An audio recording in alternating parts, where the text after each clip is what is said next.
the Admiral of Hogwarts. Greetings, fellow multiversal adventurers. It's an honor to have you back in this saga that has us all hooked.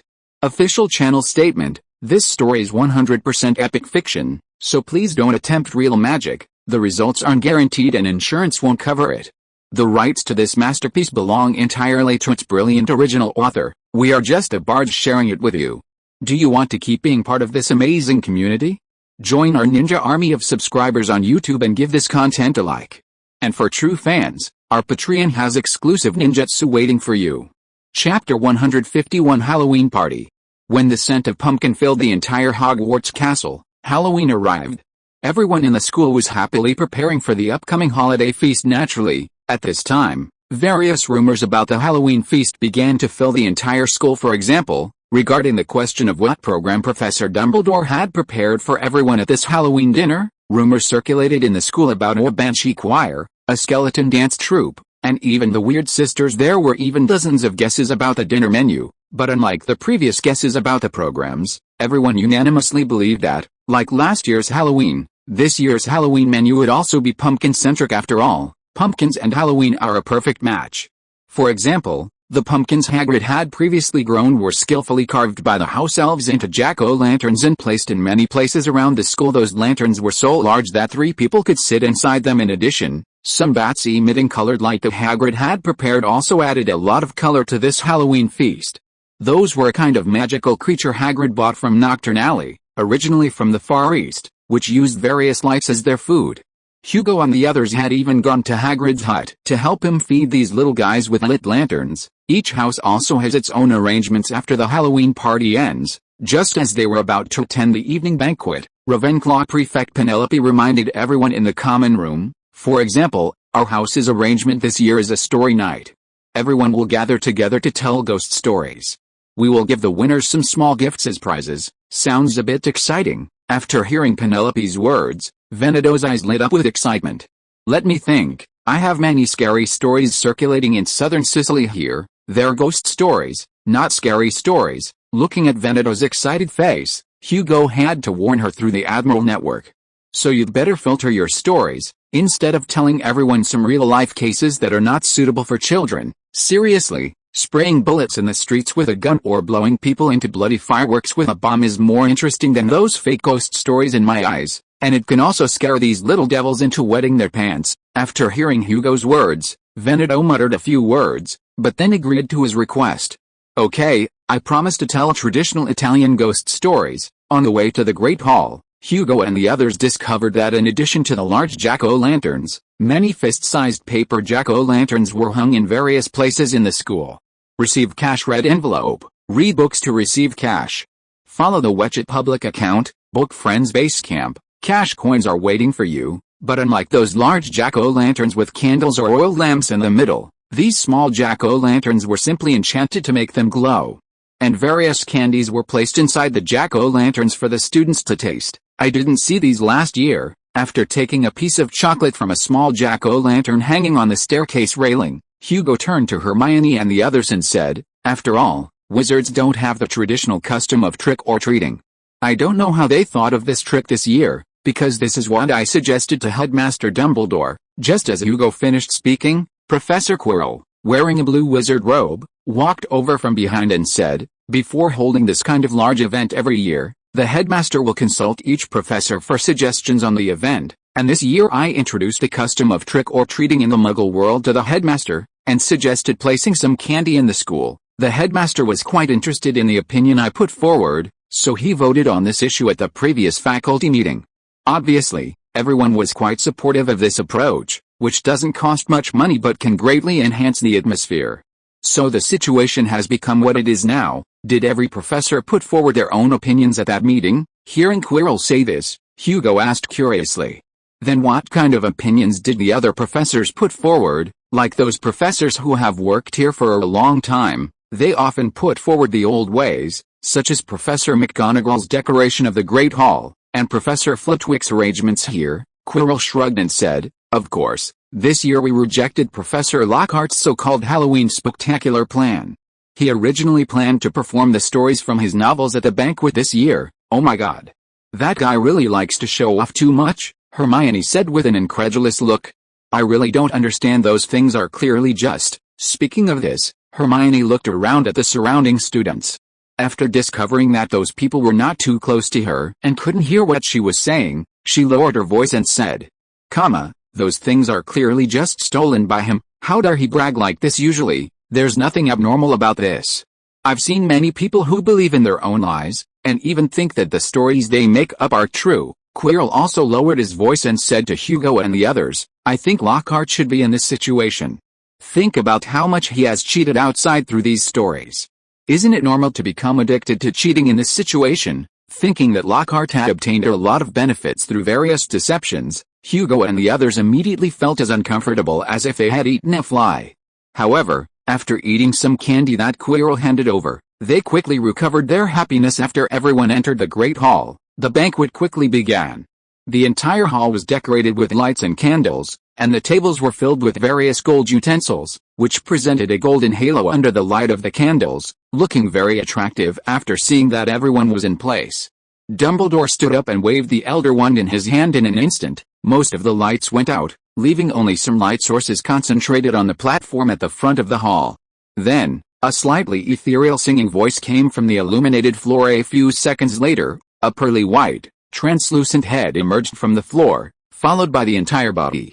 Soon, in the eyes of all the teachers and students present, a dozen semi-transparent banshees emerged from under the floor.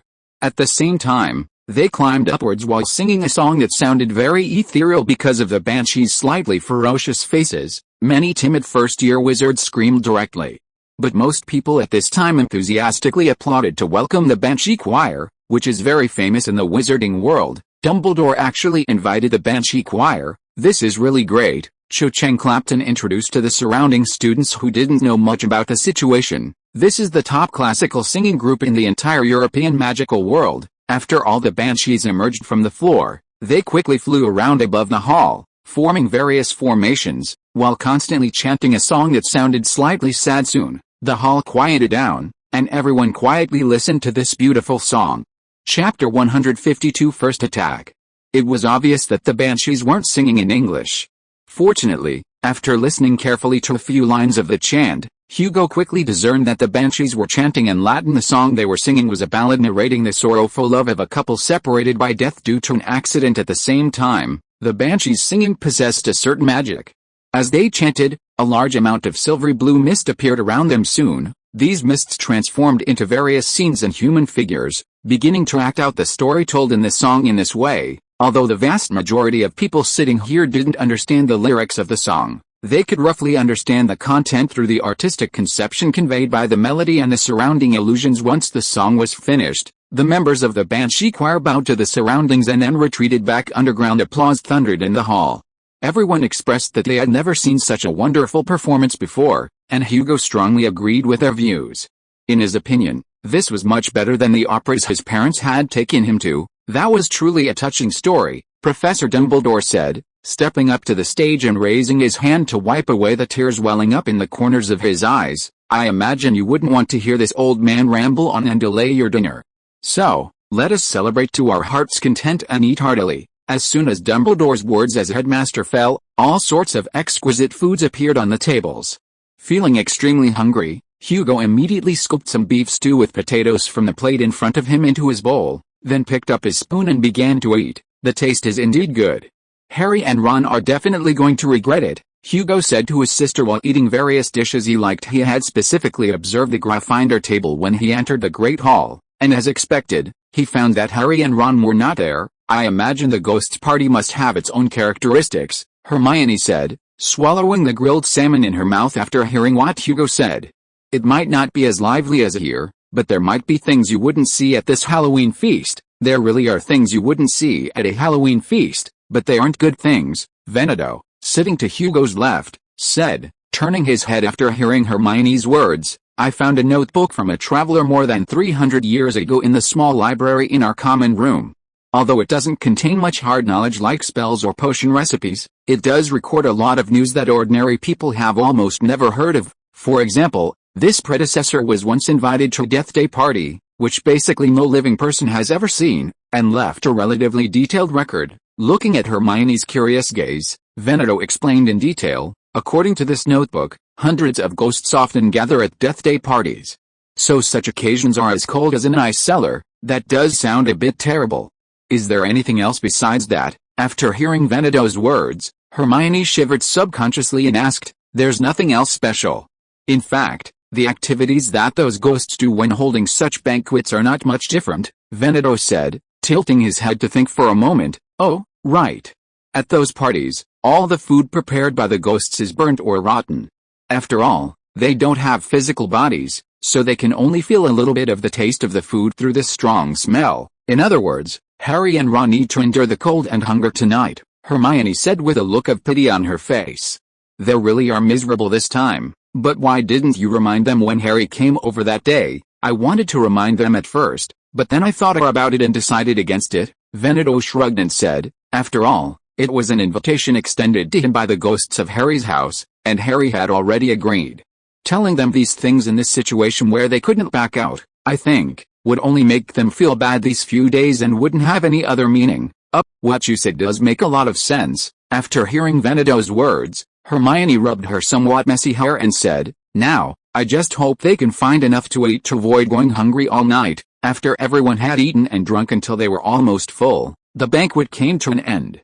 When Professor Dumbledore announced that everyone could go back, the students from each house quickly gathered together and walked towards their respective common rooms, chatting happily with each other. For example, the Ravenclaw students were discussing the content of the ghost story contest that night, and many students confidently stated that the ghost stories they had carefully prepared would scare the people who heard them into wetting their beds at night. However, just as everyone was walking forward, the lively and chattering voices in the front row suddenly disappeared, and the group stopped as well. "What happened?" Hermione asked, turning her head to inquire of Hugo.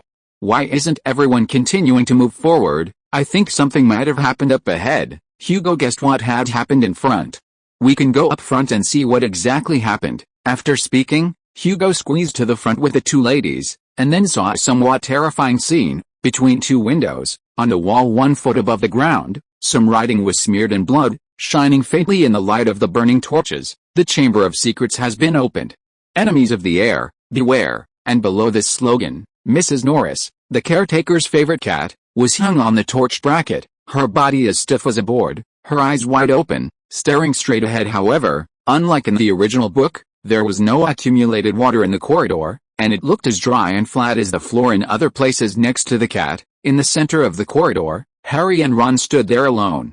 Seeing this scene, all the students fell silent, and the air was filled with a heavy atmosphere. Soon, someone raised their voice and broke the silence with a shrill tone. "Enemies of the air, beware. You're next, Potter." It was Draco Malfoy. He had squeezed to the front of the crowd, his cold eyes alive, his usually pale face flushed red. He looked at the stiff cat hanging there, a grin on his face. This should be the legendary love-hate relationship, Hugo thought after looking at Harry and Malfoy. It has to be said that these two people can indeed be said to be natural enemies, inexplicably clashing together no matter what the situation. No wonder many fanfictions he saw in his previous life felt that there should be some special connection between Harry and Malfoy. Chapter 153 Petrochemical. Soon, the situation here attracted the school's faculty and staff. And after Filch arrived, the scene quickly became unmanageable, especially after seeing his cat in a life-or-death situation. Filch suddenly exploded.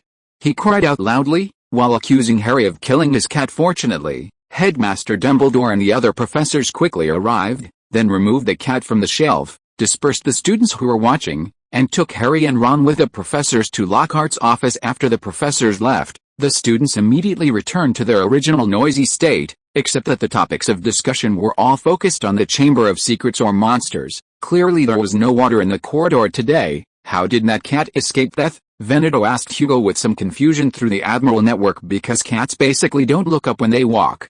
It's perfectly reasonable that Mrs. Norris didn't see the basilisk's eyes and died on the spot, but because there was no water on the floor this year, Veneto was indeed a little curious as to how the cat was petrified. Armor, it should be armor. Hugo carefully recalled the situation in the corridor and said to Veneto, "There are several suits of armor in the corridor, and each suit of armor has been polished brightly because of the festival. So I think it's very likely that the cat was petrified after seeing the reflection on the armor." "What you said makes a lot of sense," Veneto quickly reconstructed the image of the corridor in her mind and agreed because she quickly realized that a row of armor was indeed placed on both sides of the corridor, and those armors were polished as shiny as mirrors, capable of reflecting the basilisk's dangerous gaze. After discussing these topics, Hugo and Veneto immediately connected their consciousness to the Admiral network. Then, through Enterprise's vision, they observed the current situation in Lockhart's office. It must have been a curse that killed it, most likely the Transfiguration torture curse. I've seen people use this spell many times. It's a pity I wasn't there at the time. I happen to know the counter curse. I could have saved it. After accessing Enterprise's vision, Hugo immediately saw Lockhart standing there spouting nonsense, as if he could solve the basilisk. And at the side of the desk in the office, Dumbledore was carefully examining the petrified cat with his wand. It's not dead, just petrified. Soon, Dumbledore straightened up and interrupted Lockhart's endless chatter. But I'm not quite sure how it was petrified. Wasn't Moaning Myrtle killed by the basilisk back then? Veneto asked with some confusion at this time. So Professor Dumbledore should have seen people who have been attacked by the basilisk. So why didn't he think that this attack was caused by the basilisk at this time? Because Moaning Myrtle died last time, and this time the cat was only petrified, Hugo replied after hearing Veneto's question. After all, basilisks are too rare, so even Professor Dumbledore probably hasn't seen people or animals petrified by basilisks. That does make sense, and I think this petrification is likely to be a common magical effect rather than a special magical effect, after Hugo explained.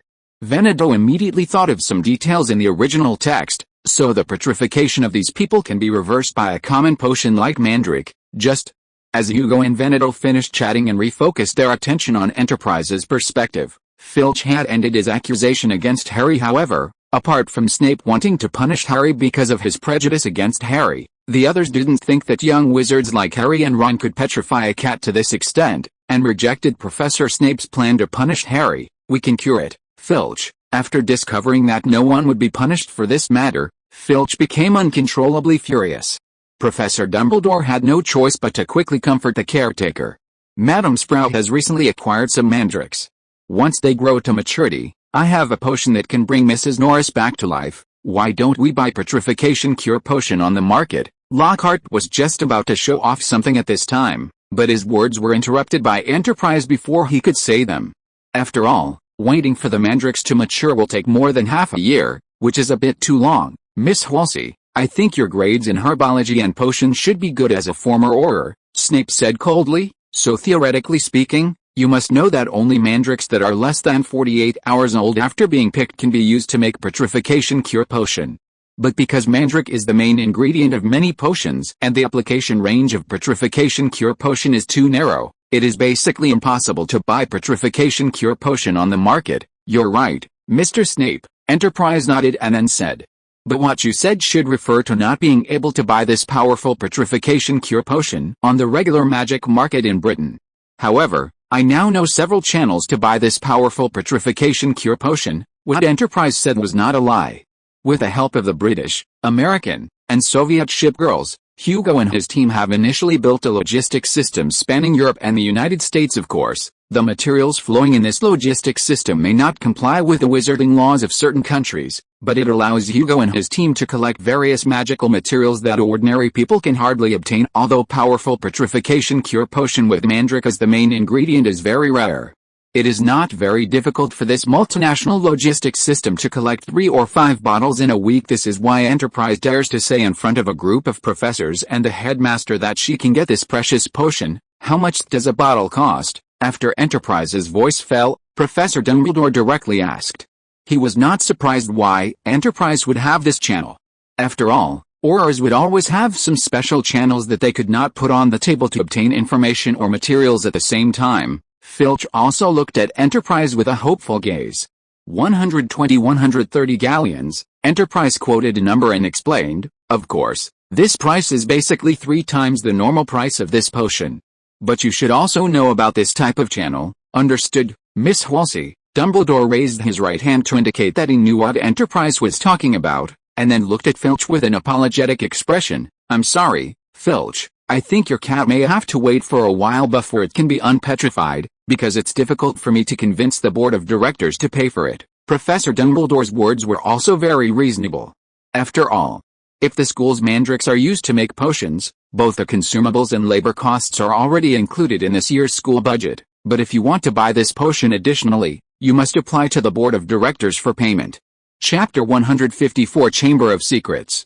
After the discussion ended, everyone could only watch Filch, tearful, leave with his petrified cat. After all, more than 100 galleons was no small sum. It could even support an ordinary person for an entire year.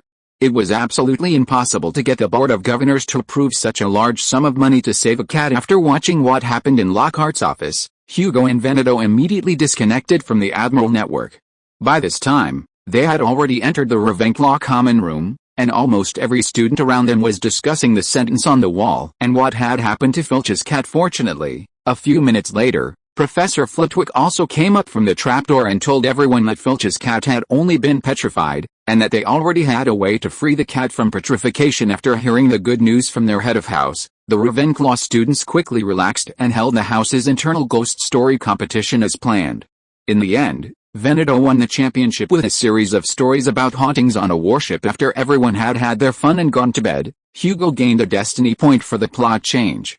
In addition, through the Admiral network, he also obtained a list of students who were absent from the Great Hall that night. From Firefly, Veneto, and Enterprise, there seemed to be a few too many people on this list. Looking at the list, Hugo couldn't help but frown because the list contained nearly 20 names, and they were relatively evenly distributed among the 4 houses.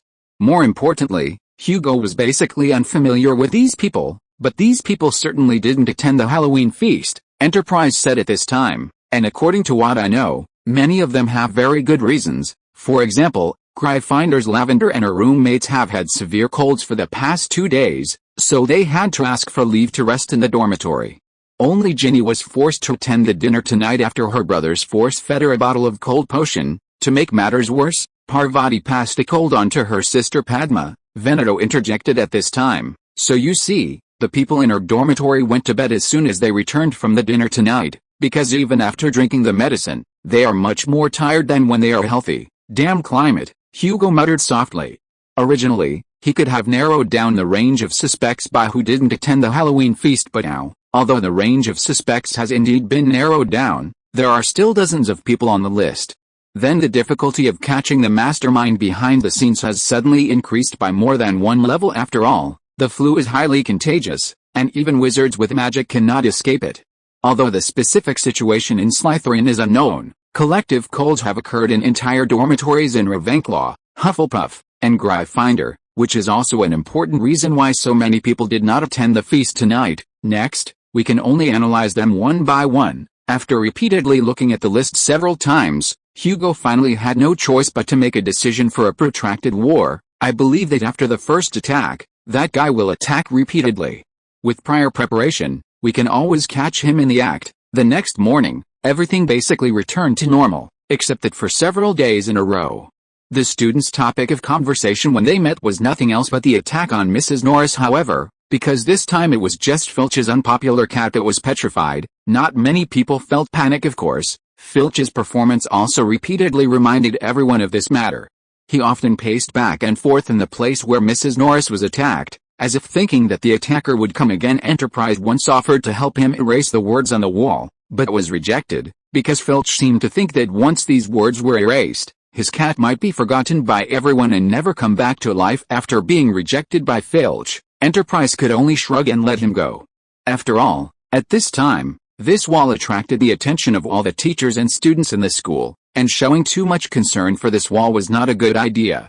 Therefore, Enterprise could only give up the opportunity to obtain the destiny point. Many people expressed unease about this matter, especially the Hufflepuff students. After all, the proportion of non-pure blood wizards in Hufflepuff is as high as in Gryffindor, but they are not as courageous as Gryffindor, or rather, not as reckless as Gryffindor. Therefore, it is very normal for them to feel scared in the beginning. Some soft-hearted students expressed sympathy for Filch, but soon everyone's sympathy was withdrawn because during this time, if Filch was not patrolling the crime scene, he would stare with his red eyes, secretly hiding in the corridor, and then suddenly pounce on unsuspecting students, trying every means to find excuses to give them detention, such as their breathing too loudly or grinning. Sure enough, there is always something hateful about the pitiful. Hermione originally had some sympathy for Filch, But after she saw Filch inexplicably scolding a Hufflepuff first-year student until they cried, she withdrew her sympathy. By the way, did you borrow Hogwarts? A History Today? Still no, my dear sister, Hugo said to Hermione with a helpless look at the library table. I specifically asked Mrs. Pants, and found that the book borrowing list has been scheduled for 2 weeks later. What do you want this book for? After hearing what the Granger siblings said, Veneto pretended to be ignorant and said, that book is big and thick, and it's completely like a ledger, which is especially boring to read. You've read that book. That's great. After hearing Veneto say this, Hermione immediately leaned forward and asked, by the way, do you know what the book says about the Chamber of Secrets? I really have some impression of this. Veneto smiled and motioned for Hugo and Hermione to come closer to her. Then whispered about the records of the Chamber of Secrets in that book. After the 4 founders created Hogwarts, they spent a very harmonious time together. They searched everywhere for young people who showed magical potential and brought them to the castle to cultivate them well, but, slowly, they began to have differences. Slytherin hoped that Hogwarts would be more picky when recruiting students. He believed that magical education should be limited to pure-blood magical families. He was unwilling to accept Muggle-born children, believing that they were unreliable, exchange good books and follow the VX public account, Book Friends Base Camp. Follow now to receive cash-red envelopes. After some days, Slytherin and Gryffindor had a fierce argument over this issue. And then Slytherin left the school. According to legend, Slytherin built a secret room in the castle that the other founders knew nothing about. When leaving the castle, Slytherin sealed the Chamber of Secrets so that no one could open it until his true heir came to the school. Only that heir can open the Chamber of Secrets, release the terrifying thing inside, and let it purify the school, clearing out all those who are not worthy of learning magic. Chapter 155 Guess. And then? What exactly was that terrifying thing? Hermione asked, pressing for more details after Veneto finished recounting the story of the heir opening the chamber. Compared to all that background information, I'm more concerned about what exactly is that so-called terrifying thing that Slytherin hid in the chamber. Sorry, I don't know either. Veneto gave a helpless expression and shrugged at Hermione's questioning, because the records in that book only mentioned these things. Moreover, after that part about the chamber, the author of Hogwarts, a history even dedicated 2 whole lines to state that it was just a guess, and there was no evidence to prove it. This is simply, Hermione shook her head helplessly, then suddenly seemed to think of something and said, you just said that Slytherin's biggest disagreement with the other 3 founders was whether to recruit Muggle-born wizards like me, and also believe that Muggle-born wizards were unreliable. Then why would he think that way? Does he, like most students in Slytherin House now, think that wizards from non-wizarding families are all filthy? I can understand him on this point. Hugo waved his hand at this moment and said, in that era, ordinary people were afraid of magic, and witches and wizards suffered a lot of persecution. The reason why the 4 founders chose to establish Hogwarts School of Witchcraft and Wizardry was also to avoid the unfriendly gazes of those ordinary people. Our elementary school history class also said that more than 1,000 years ago was the most fanatical era of religion in the entire Europe. Even the First Crusade broke out during that period. Under such a historical background, young wizards born into non-wizarding families were likely to be influenced by the environment, causing their hearts to be filled with malice towards wizards, which could then pose a serious threat to Hogwarts and even the entire wizarding world. In fact, Hugo realized the differences between Eastern and Western civilizations when he read novels in his previous life. At least, the Eastern world basically never had those obviously brain-dead witch hunts. No wonder there is a thick barrier between the Western wizarding world and the world of ordinary people, and there is a very tense relationship. To give a simplest example, in his previous life, after reading Harry Potter, Hugo became interested in some Western cultures related to the occult, so he specifically looked for books on this subject.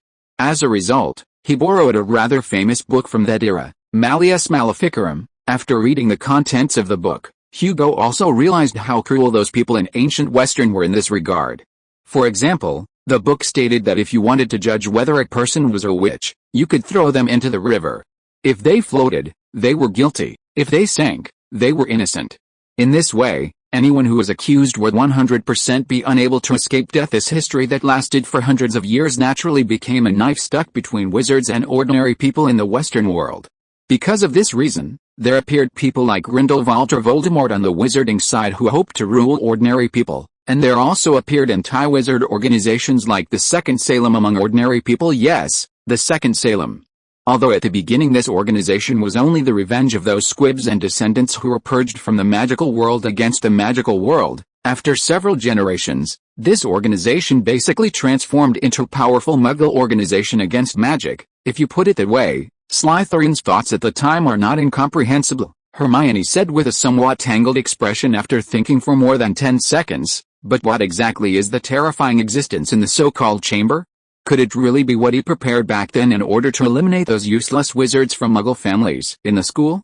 Also, if this is true, will those half-blood wizards be attacked? Let me answer these questions one by one. Veneto waved his hand gently and said, "It is temporarily impossible to determine whether the so-called terrifying thing in the chamber exists, so it is temporarily impossible to determine how the other party judges the target's bloodline. As for the issue of half-bloods, I think Slytherin shouldn't have considered them back then.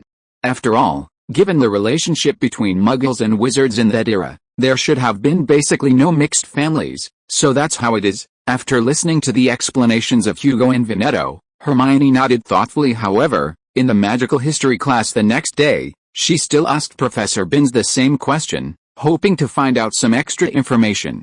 But to her surprise, Professor Binns' final answer was not even as detailed as the combined answers of Hugo and Veneto. "It seems that this thing is really a secret," Hermione said to Hugo when everyone returned to the common room after class. "At least, the real secret about the chamber should not be found in public information, otherwise ghosts like Professor Binns should know about it." "That's right, but I think we'd better search the small library in the common room," Hugo suggested at this time. "If I remember correctly, there is a bookshelf in that small library that contains many internal private records about the school. If we search carefully, we might be able to find something useful." Obviously, Hermione listened to Hugo's suggestion. So, in the next few days, as long as she had time, Hermione would run to the library in the common room to search for various materials on this day. Just as Hugo was about to go to the time-wasting defense against the dark arts class with a bitter face, Hermione suddenly ran out of the small library, then came to Hugo's side and said, "Hugo, look at this. I found a document that can confirm the existence of the chamber." "What?" Hugo and Veneto looked at Hermione curiously, and as a result, they saw Hermione take out a very old-looking notebook and put it in front of them. "This book is a spell note of a Ravenclaw student more than 300 years ago, but I found that this senior also recorded some things that happened at the time while recording notes.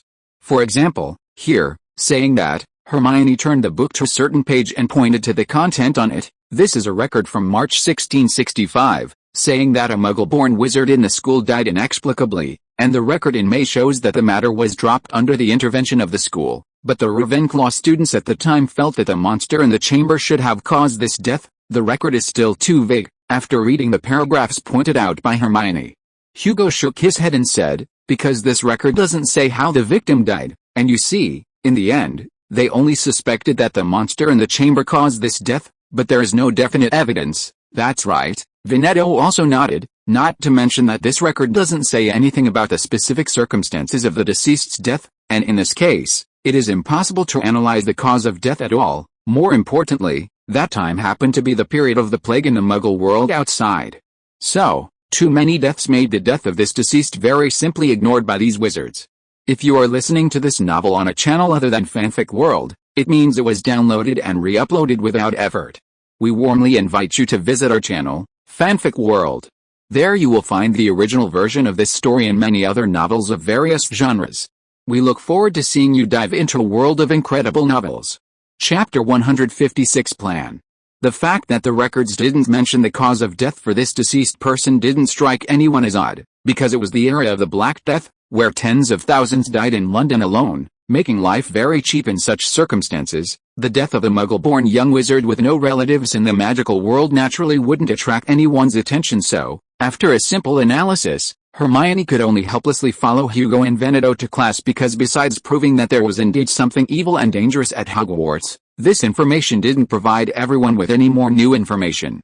After all, from the beginning, Hermione felt that this thing shouldn't be a simple prank. Has the basilisk been summoned many times besides when the young Voldemort summoned it once? Veneto asked through the Admiral network with some confusion as they headed to the defense against the dark arts classroom. Why didn't those materials from your previous life mention this? The novel that Rowling wrote back then was called Harry Potter, Hugo said somewhat helplessly. That is to say, The perspective mainly falls on Harry Potter.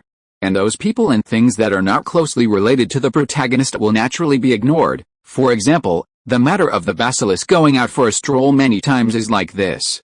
At least if I were Rowling, I wouldn't write about how a person who had nothing to do with the story 100 years before the main story died. You're right, after all, a novel is not a diary. After Hugo explained this, Veneto understood what was going on, and then began to consider the situation regarding the information Hermione found. I think that the matter of someone dying inexplicably that the predecessor mentioned is likely related to the basilisk. Otherwise, a normal death shouldn't have caused so much speculation. Yes, after all, historical records of the basilisk are very scarce, so victims are also rare. So it's normal that the wizards didn't guess the real culprit back then, Hugo finally concluded. Therefore, for us, now we can only be vigilant and try to search for those suspicious students. You're right, Veneto said, so I think you should improve your level during this period. After all, relative to our whole, Admiral, you are the weakest link now. I think you should improve your strength level no matter what. You make a lot of sense. After being told this by Veneto, Hugo felt that he really needed to improve himself. However, at this time, he also remembered that the ship girls had refused him when he wanted to learn the killing curse before, thinking that it was not appropriate for him to learn such dangerous magic when his foundation was not solid. I remember you guys seemed to be against me learning those attack spells before, Hugo asked with some confusion. Before, when you were practicing the killing curse, you specifically mentioned to me, yes, we still oppose you learning those dark magic. Because with your current developing situation, learning dark magic is likely to cause you some irreversible damage, Veneto said very seriously to Hugo through the Admiral network. But if you want to make you stronger, it's not just about letting you learn those directly aggressive spells, then I hope you can help me find a good way. Hugo nodded quite relievedly.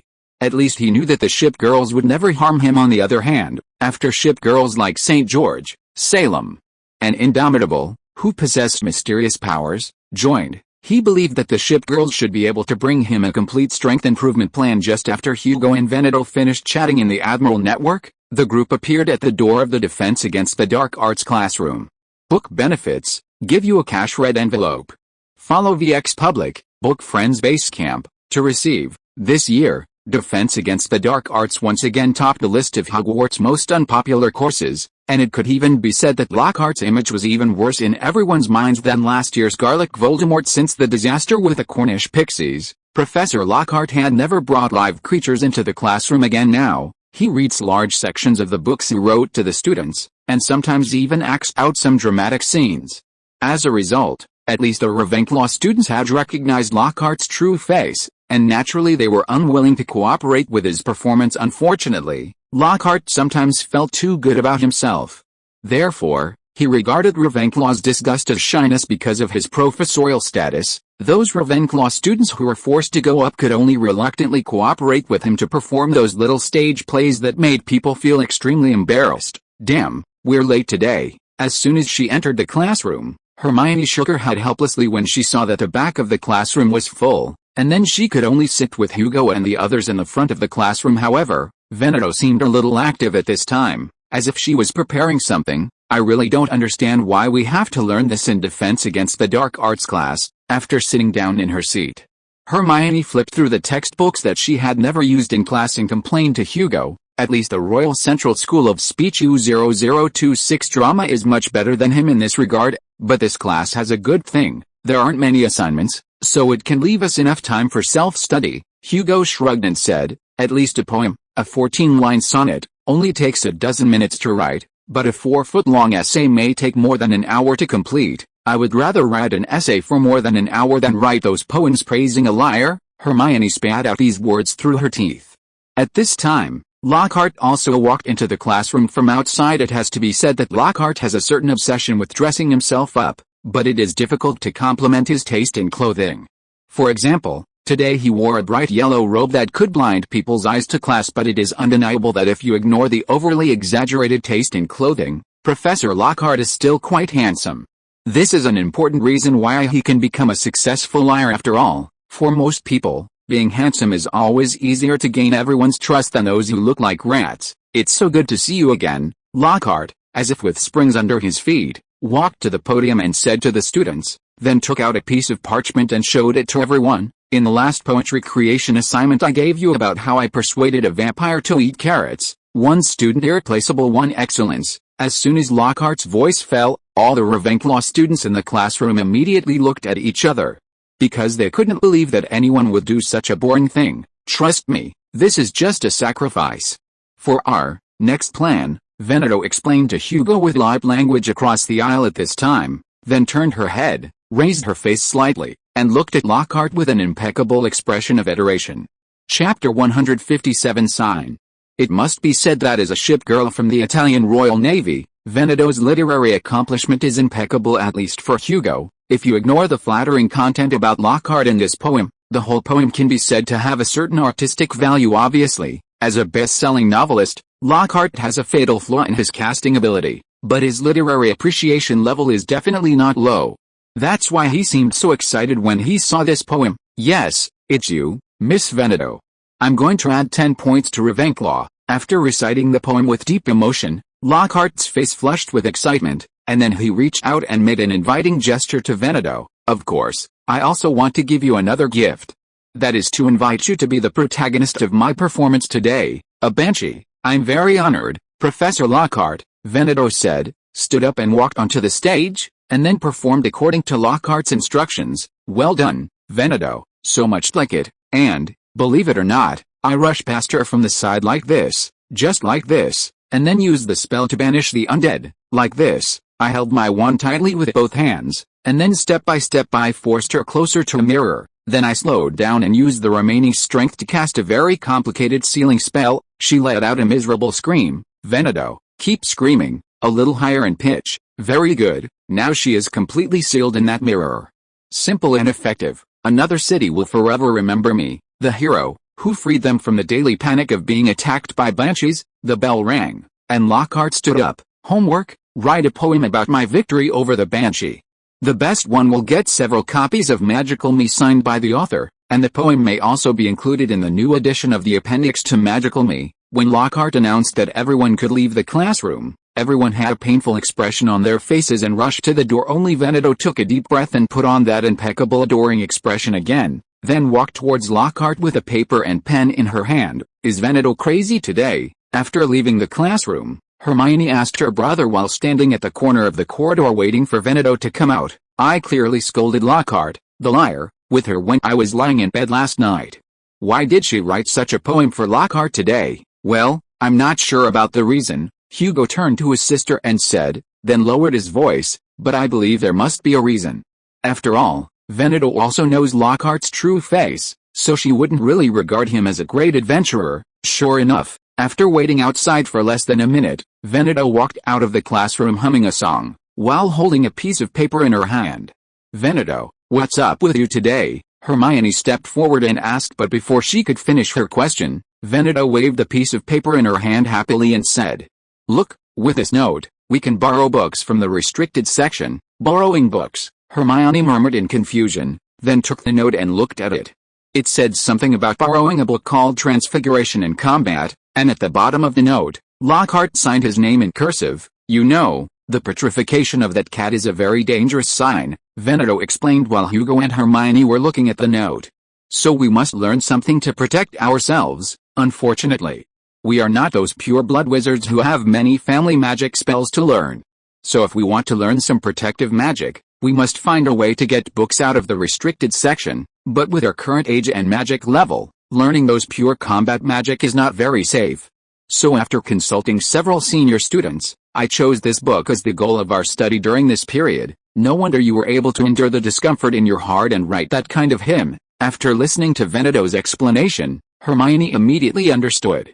Fortunately, we have you this time, otherwise we would never have been able to get this valuable book this time. In order to avoid complications, several people immediately decided to go to the library to borrow books now.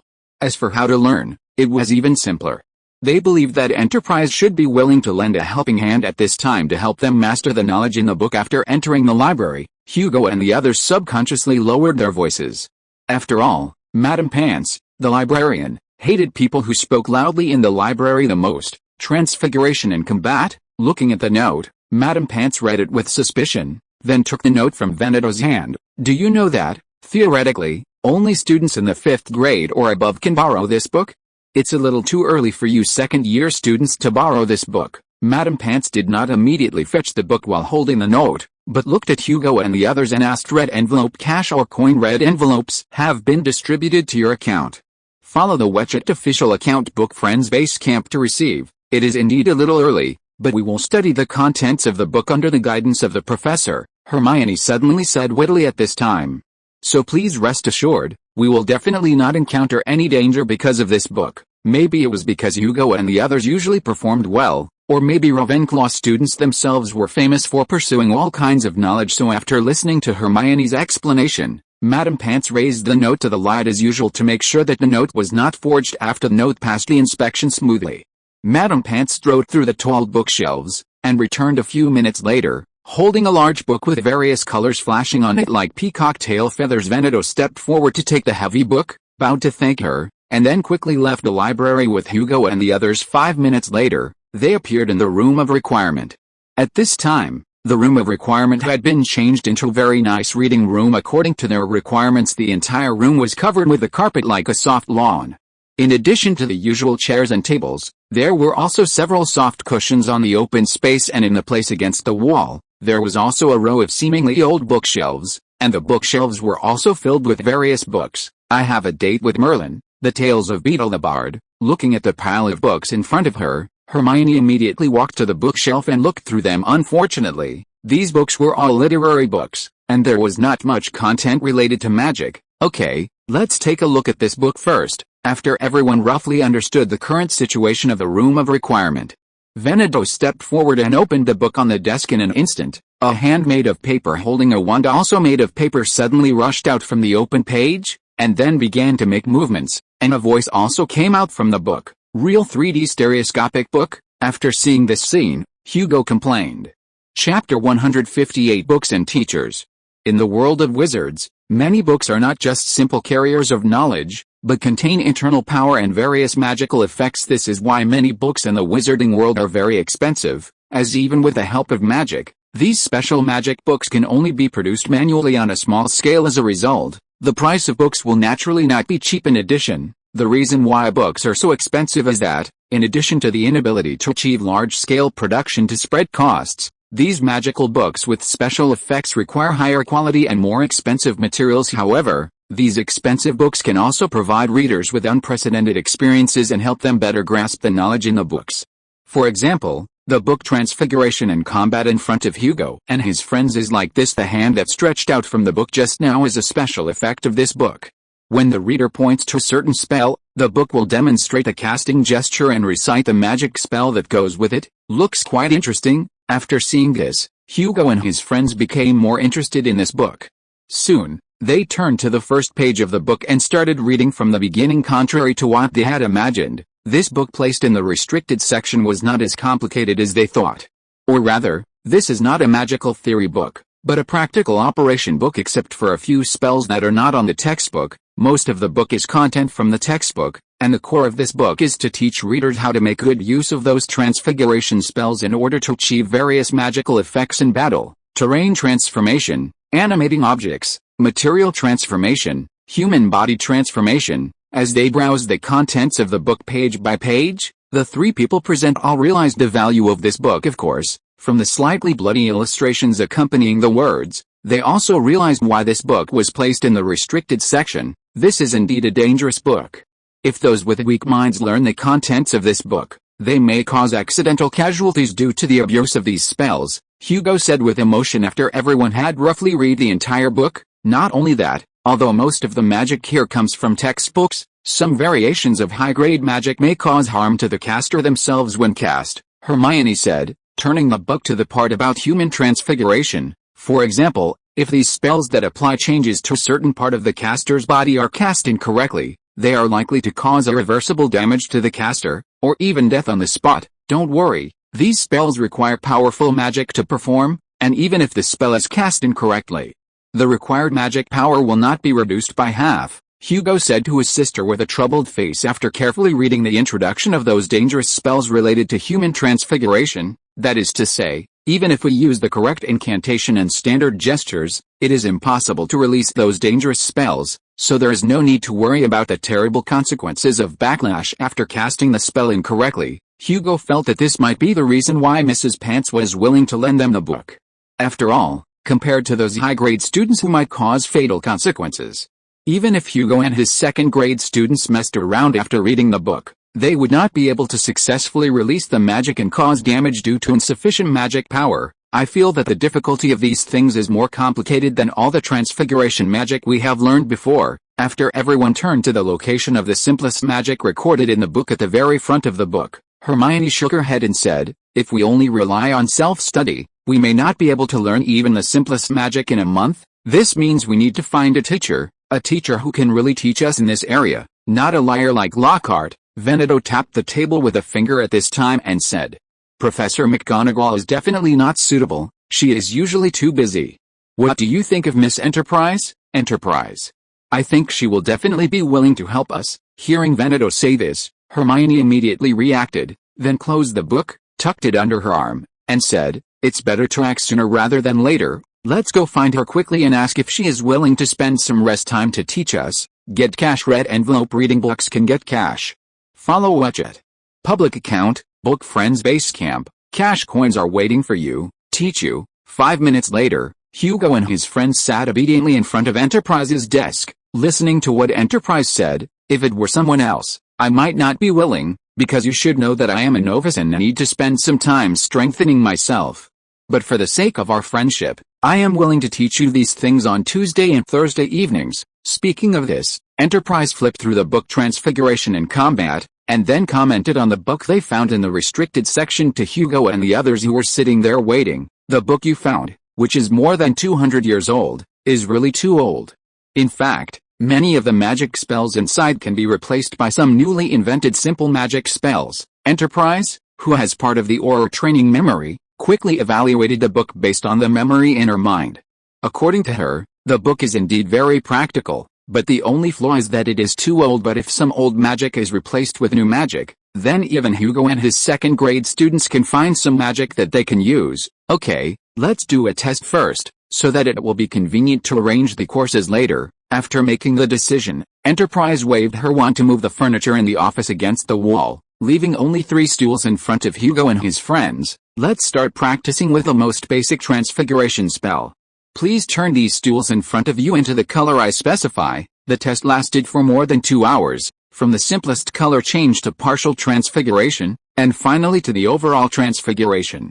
After all the tests were completed, Enterprise nodded with satisfaction. "Very good, your level in transfiguration is already equivalent to the first half of the 3rd grade. I think when you come again next Tuesday, I should be able to formulate a learning plan suitable for you." "Why didn't you borrow books from the restricted section before?" On the way back to the Ravenclaw common room after they left the office, Hugo asked Enterprise through the Admiral network. "If I remember correctly, those professors at Hogwarts should have the right to browse the books in the restricted section at ordinary times." The reason why Hugo asked such a question was very simple. That is, Enterprise just proposed to put the book in his place temporarily for her to take a look, and after hearing her say this, Hugo checked the Admiral network and found that Enterprise had not uploaded several books from the restricted section during this period, so he asked such a question. "Theoretically, professors do have the right to borrow books from the restricted section, but temporary workers like me can't," Enterprise explained. "I can only borrow 1 book from the restricted section of a library a week, and it must be related to transfiguration, and if I want to borrow books without restrictions like other professors, I may have to wait until I become a full-time employee in a year." Speaking of this, Enterprise paused for a moment. After all, the knowledge hidden inside Hogwarts is not small. It is obviously impossible not to have any defenses. After hearing Enterprise say this, Hugo finally understood why Enterprise hadn't gotten many books from the restricted section even after becoming a professor. Fortunately, if there are no accidents, they can harvest a lot of knowledge from the restricted section next year. After understanding the question about borrowing books, Hugo and his friends also returned to the Ravenclaw common room. However, to their surprise, when they had just entered the common room, a group of people were already waiting for them there. Chapter 159 Signature and Restaurant.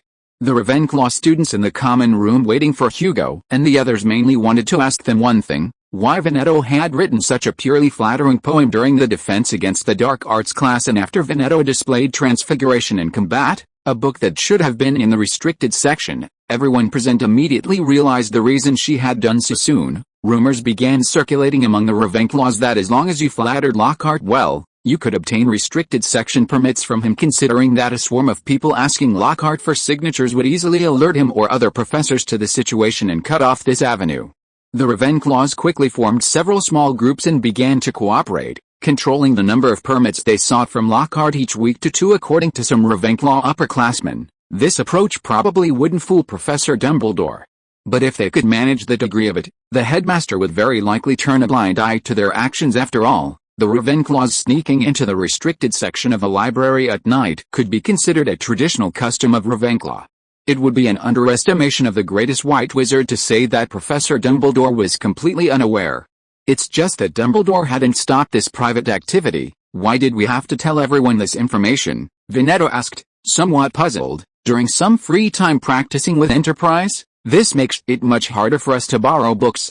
And to avoid public anger, we have to control the frequency with which we obtain restricted section books as much as possible. What you said is indeed correct, Hugo. Watching Hermione being pulled to the other side of the room for separate instruction by Enterprise, approached Veneto and whispered, but you know, borrowing books through this channel is fine once or twice. But if it happens too often, I'm worried it might arouse the headmaster's suspicion. I understand. After being reminded by Hugo, Veneto immediately realized what Hugo was trying to do. That way, we'll be seen as having discovered this loophole unintentionally, rather than deliberately trying to exploit it for some purpose. That's right, it's the same principle as hiding a drop of water by concealing it in the ocean. Hugo nodded. By the way, I think I heard in the Admiral Network yesterday that Tennessee and California are coming to England recently. Do they have something to do? Oh, mainly because they have basically built an organizational framework in the United States during this time, and have recruited a lot of manpower, so they don't need so many ship girls to stay there temporarily, Veneto whispered to Hugo.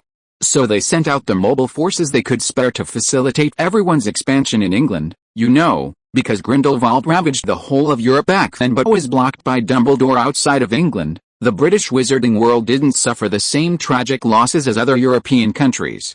As a result, the British wizarding world has naturally become a place with the most serious bloodline solidification. This is not good news for us, because it means that for wizards like us with non-pure blood backgrounds, the space for development is much smaller than normal if we want to make a career. Is the situation in the British wizarding world that serious? Hugo asked. Puzzled, although he realized when reading books in his previous life that the situation in the British wizarding world was likely to be much worse than described in the novels, Hugo now felt that the real situation here might be even worse than he imagined after listening to Veneto. Very serious, even beyond everyone's imagination, Veneto said seriously, looking at Hugo. According to our recent estimates, those pure-blood families account for about 70% of the economic share of the entire British wizarding world. In addition, they also monopolize the production of a series of crucial items in the wizarding world. To give a simple example, Unyielding originally wanted to choose Hogsmeade as the location for her shop. But because the relationship between this town and the pure-blood families was a bit too close, she had to open her shop in the more open Diagon Alley. After encountering many overt and covert obstacles, I roughly understand what's going on. After Veneto briefly introduced the situation in the British wizarding world, Hugo nodded very seriously, and I think your choice is also correct. It's right to avoid the limelight of those pure-blood families before we can successfully gain a foothold, but we can't just compromise like this forever, Veneto said. As ship girls, the blood of warriors flows in their bones, so after we successfully gained a foothold in Diagon Alley, we once again extended our power towards Hogsmeade and achieved some results. Achieved some results? Hugo asked curiously. Didn't you say that this place was very repulsive to you before? So how did you solve that kind of repulsion now? The people here still reject us, Veneto said. But the power we have developed in a year does not allow those guys to completely exclude us from this circle like before. So after those guys tried many times without success, they could only acquiesce to our existence. Although we still can't buy ready-made houses here, they will also ignore us building our own rooms as shops on the open space around the town. As she spoke, Veneto sent the location of the shop to Hugo through the Admiral Network. After a brief look, Hugo discovered that because Hogsmeade was now full of various houses, there was no open space left, so they simply built a shop on the outskirts of the town, neighbors with a Hogshead pub. Hugo asked through the Admiral network. You should know about Aberforth's specific situation, right? Of course we know, Veneto said. But there are too few places in Hogsmeade where houses can be built, so we only found that place to be relatively empty after choosing, or rather, only choosing to set up camp in that place can avoid being noticed by others. Retribution's voice also interjected into Hugo's and their discussion. After all, besides us, basically no one knows that the owner of the Hogshead pub is Dumbledore's brother and the founder of the Order of the Phoenix. In this case, actively avoiding him would make us seem guilty. That makes a lot of sense. Hugo thought for a while and said, he felt that Retribution's choice in this regard could be said to be completely correct. His previous approach was really too much influenced by the original text. By the way, what kind of business are you going to run here? A restaurant, Retribution said, making a choice that was beyond Hugo's expectations. According to the plan, I will open a restaurant here with Unicorn and 2 other locally recruited indigenous employees, selling dishes and snacks from various countries. Chapter 160 Plan finalized. Hogsmeade certainly doesn't have restaurants, and the reason for this is quite simple. It's because wizards have far greater mobility than muggles who can't use magic. So, when they're hungry, they can always go straight home to eat, and if they want to savor delicious food or simply want to be lazy and don't want to cook, a small pinch of cheap flu powder or a snap of their fingers can take them to Diagon Alley to enjoy a delicious meal. Therefore, there's naturally no need to open restaurants everywhere. However, Anti-Aircraft and her companions decided to open a restaurant here not because they didn't know this. Therefore, they made all sorts of preparations for this decision. And the most important trump card is Anti-Aircraft herself, because she is a ship girl who has traveled to many places, and with the support of everyone on the Admiral's network, Anti-Aircraft can skillfully cook dishes of various countries. After all, although wizards have ways to travel quickly in a very short time, national borders still exist. At the same time, various procedures for traveling abroad are not simpler than in the ordinary Muggle world. In this case, food with foreign flavors will inevitably have a good market. So, what kind of cuisine are you planning to promote when you start? After learning about Anti-Aircraft and her companions' plan, Hugo immediately thought of this. I know you have mastered the cooking methods of most cuisines in this world, but if you want to open a restaurant, you must have a specialty, at least at the beginning. Speaking of this issue, we need you, Admiral, to make the final choice for us. After finishing her new plan, Anti-Aircraft immediately asked Hugo for advice. Please help us recommend a cuisine. After all, we discussed it for a long time, but we still haven't made a final decision. Okay, let me see the choices you've made before, Hugo said.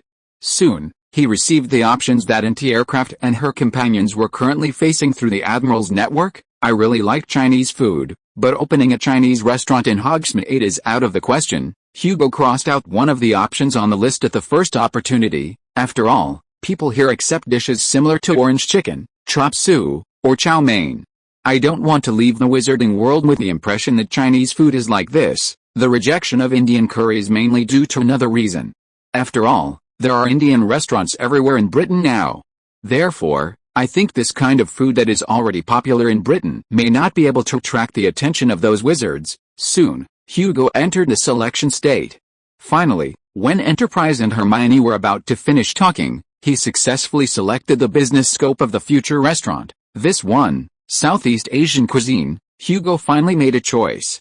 Southeast Asian cuisine is very complex and has diverse origins. So, I think this kind of restaurant should be able to satisfy the curiosity of British wizards, and at the same time, the taste can be as close as possible to the preferences of British people. More importantly, because of the multi-source nature of Southeast Asian cuisine, we can upgrade our restaurant in the future and slowly introduce those sources of Southeast Asian cuisine that already exist, such as Chinese food, Japanese cuisine, and even Indian cuisine, into the restaurant. For ordinary restaurants in the Muggle world, it is very difficult to cook multiple styles of cuisine. But for wizards, this is not too difficult. At least Hugo knew that Mrs. Weasley could simultaneously manipulate several pieces of tableware to cook several dishes, while also doing other housework, and in the wizarding world, there are not a few wizards who have housework abilities like Mrs. Weasley. Not to mention those hard-working house elves. No problem, and Southeast Asian cuisine is also my strength. After all, I have been to Southeast Asia many times, so my cooking level in that region can be considered relatively high, Anti-Aircraft said immediately after hearing Hugo's suggestion. If there are no accidents, I think our restaurant will be able to open in Hogsmeade in half a month. Then I wish you good business, Hugo said. Then, he ended the communication and, together with Hermione and Veneto, who had finished asking questions of Enterprise, ended today's study and left Enterprise's office together in the short term. Learning with Enterprise will not greatly increase Hugo and the others' combat effectiveness. Because Enterprise always believes that in terms of learning magic, one must take one step at a time and learn steadily. Therefore, most of her courses for Hugo and the others during this period are about the use of transfiguration magic, and a small part is some simple battlefield judgment and combat training. Although this latter part of the training is said to be combat training, it is basically unrelated to magic. The main content is for Hugo and the others to dodge the light emitted from Enterprise's wand. According to Enterprise, magical combat is like real fighting. Before learning to hit someone, you must first learn to be hit. Considering that there are many spells in the wizarding world that can be fatal with one blow, the experience that Enterprise taught Hugo and the others does not even have much defensive content, but is simply some ways to avoid enemy magic on the battlefield. I'm so dirty, Hermione said, patting the dust off her body helplessly. After all, according to Enterprise's requirements that are completely close to actual combat, this kind of dodging is naturally as convenient as possible. Then, various ground skills similar to lazy donkey rolling naturally need to be practiced frequently. In this way, the clothes are definitely not clean. There's no way, after all, even if the ground is full of broken glass during a real battle, we have to roll, Hugo said, shaking his head helplessly. You need to know that spells like the Killing Curse cannot be blocked by the shield charm. But no matter how powerful this kind of spell is, it will basically fail to cause damage if it doesn't hit. You're right, I know that too, Hermione said with a smile, but getting your clothes dirty is always a very troublesome thing, especially when it's almost lunchtime. In this way, the three of them discussed the knowledge they had gained in the training just now while walking towards the Ravenclaw Tower. As usual, Hugo and the other two quickly returned to their respective dormitories in Ravenclaw Tower to change into a set of coats, and then went downstairs to have a good lunch. After that, they headed towards the Transfiguration classroom with Adalbert Dwafling's A Beginner's Guide to Transfiguration under their arms. Not long after they entered the Transfiguration classroom, Professor McGonagall walked into the classroom in a hurry. Then, she waved her wand and distributed the small paper boxes that had been placed on the desks to each student. Book friends benefit, read books to get cash or points, and there are also iPhone 12s, switches, etc. for you to draw. Pay attention to the VX public account, Book Friends Basecamp, to receive. In this class, we will be transfiguring these simple animals, Professor McGonagall said, waving her wand. All the boxes opened, revealing the geckos inside. I think you have learned how to transfigure insects through previous courses, and transfiguring this type of vertebrate will be more difficult. Then, Professor McGonagall began to talk about the key points of this spell, and the students all took out their quills and wrote them down carefully. Chapter 161. Ask. Professor McGonagall's face showed a satisfied expression as she watched everyone in the classroom diligently taking notes. Compared to Gryffindor, the house she headed, Professor McGonagall actually felt better about Ravenclaw and Hufflepuff in this regard. After all, Ravenclaw students had a love for knowledge, and Hufflepuff students were relatively well behaved. Therefore, they would often listen attentively in class and take notes. As for Slytherin students, because of their family wealth, they generally only listened to the parts that interested them, and were not so attentive in areas they didn't care about. Gryffindor students were the most infuriating to Professor McGonagall, because these students in her own house were purely restless in nature, so they often drifted off in class. Although there were many factors that determined a person's magical level in the wizarding world, the biggest influence was talent. However, in order to bring out that talent, it was still necessary to study diligently and practice various exercises after class. And Hugo and his friends, in Professor McGonagall's eyes, were the kind of people who had both talent and were willing to work hard and study diligently. It had to be said that Professor McGonagall's guess was very accurate, because due to the system, Hugo's talent could be said to be among the best of his peers, and the same went for ship girls like Veneto. As for Hermione, although she came from a purely Muggle family, according to some ancient records, wizards born into non-magical families often had more talent in magic. Therefore, in actual practice, when Hugo and his two companions had already transformed the gecko into exquisite combs according to Professor McGonagall's instructions, Most of the students in the classroom were still waving their wands, repeatedly practicing the wand movements and the pronunciation of the incantations. Very good. I'll award 10 points to Ravenclaw. Looking at the combs in front of Hugo and his friends, Professor McGonagall smiled. And I think you don't have to do homework today, because from this comb I can see that you have mastered the knowledge in this area very well, so there's no need to waste time writing homework. Professor McGonagall's words immediately made all the students in the room show envious expressions. Not to mention that they had recently dominated the top 3 in class performance in almost every Transfiguration class and earned points for their house. Just the fact that they didn't have to do homework after class was enough for those students to admire them from the bottom of their hearts. After the class bell rang, Professor McGonagall finished assigning homework and signaled Hugo and his friends to stay, then let everyone leave the classroom. After everyone had left, Professor McGonagall took the 3 of them to her office. All right, sit down, don't be nervous. After the 3 of them sat down, Professor McGonagall said, I just want to ask you some questions. Of course, these questions are just some private questions and will not be linked to any situation within the school. Please ask. Professor McGonagall. Hearing Professor McGonagall say this, Hugo vaguely guessed what she wanted to talk to the 3 of them about. And later, the questions Professor McGonagall asked were indeed what he had guessed before. Reading books to receive cash. Follow the public. What's JIT account? Book Friends Base Camp. Read books and draw up to 888 cash. Read envelopes. I remember you borrowed a book called Transfiguration and Combat from the restricted section a while ago. Can you talk about why you did that? Professor McGonagall sat behind her desk and asked, staring into Hugo's eyes. Because of the attack last time, Professor McGonagall, Hugo replied immediately, although I'm not sure whether that attack was really caused by a monster from the Chamber of Secrets, or whether some people were playing tricks. But we can see that this attack shows a very obvious hatred for students like us from non-wizarding families, so, for safety reasons, we must master some self-defense skills. But neither last year nor this year have we learned much useful stuff in defense against the dark arts class. That's right, so we discussed it privately and then asked the older students what to do. At this time, Veneto continued Hugo's words, and after removing the books that might be dangerous to study at our age, we found that the content of this book should be able to help us. I see. After Hugo and his friends explained the current situation, Professor McGonagall showed a thoughtful expression. The reason why she wanted to ask Hugo and his friends this question today was very simple, because as the deputy headmistress of Hogwarts, Professor McGonagall herself had the responsibility of managing school affairs, and things like lower grade students borrowing books from the restricted section naturally fell under her jurisdiction. And after Hugo and his friends disclosed their method of borrowing books to the entire Ravenclaw house, the Ravenclaw students immediately began to obtain borrowing slips from the restricted section through Lockhart's channels. Although they consciously controlled the frequency of borrowing books, this little trick could not be concealed from Professor McGonagall, who had worked at the school for decades. In fact, secretly reading books in the restricted section without permission was an open secret at Hogwarts.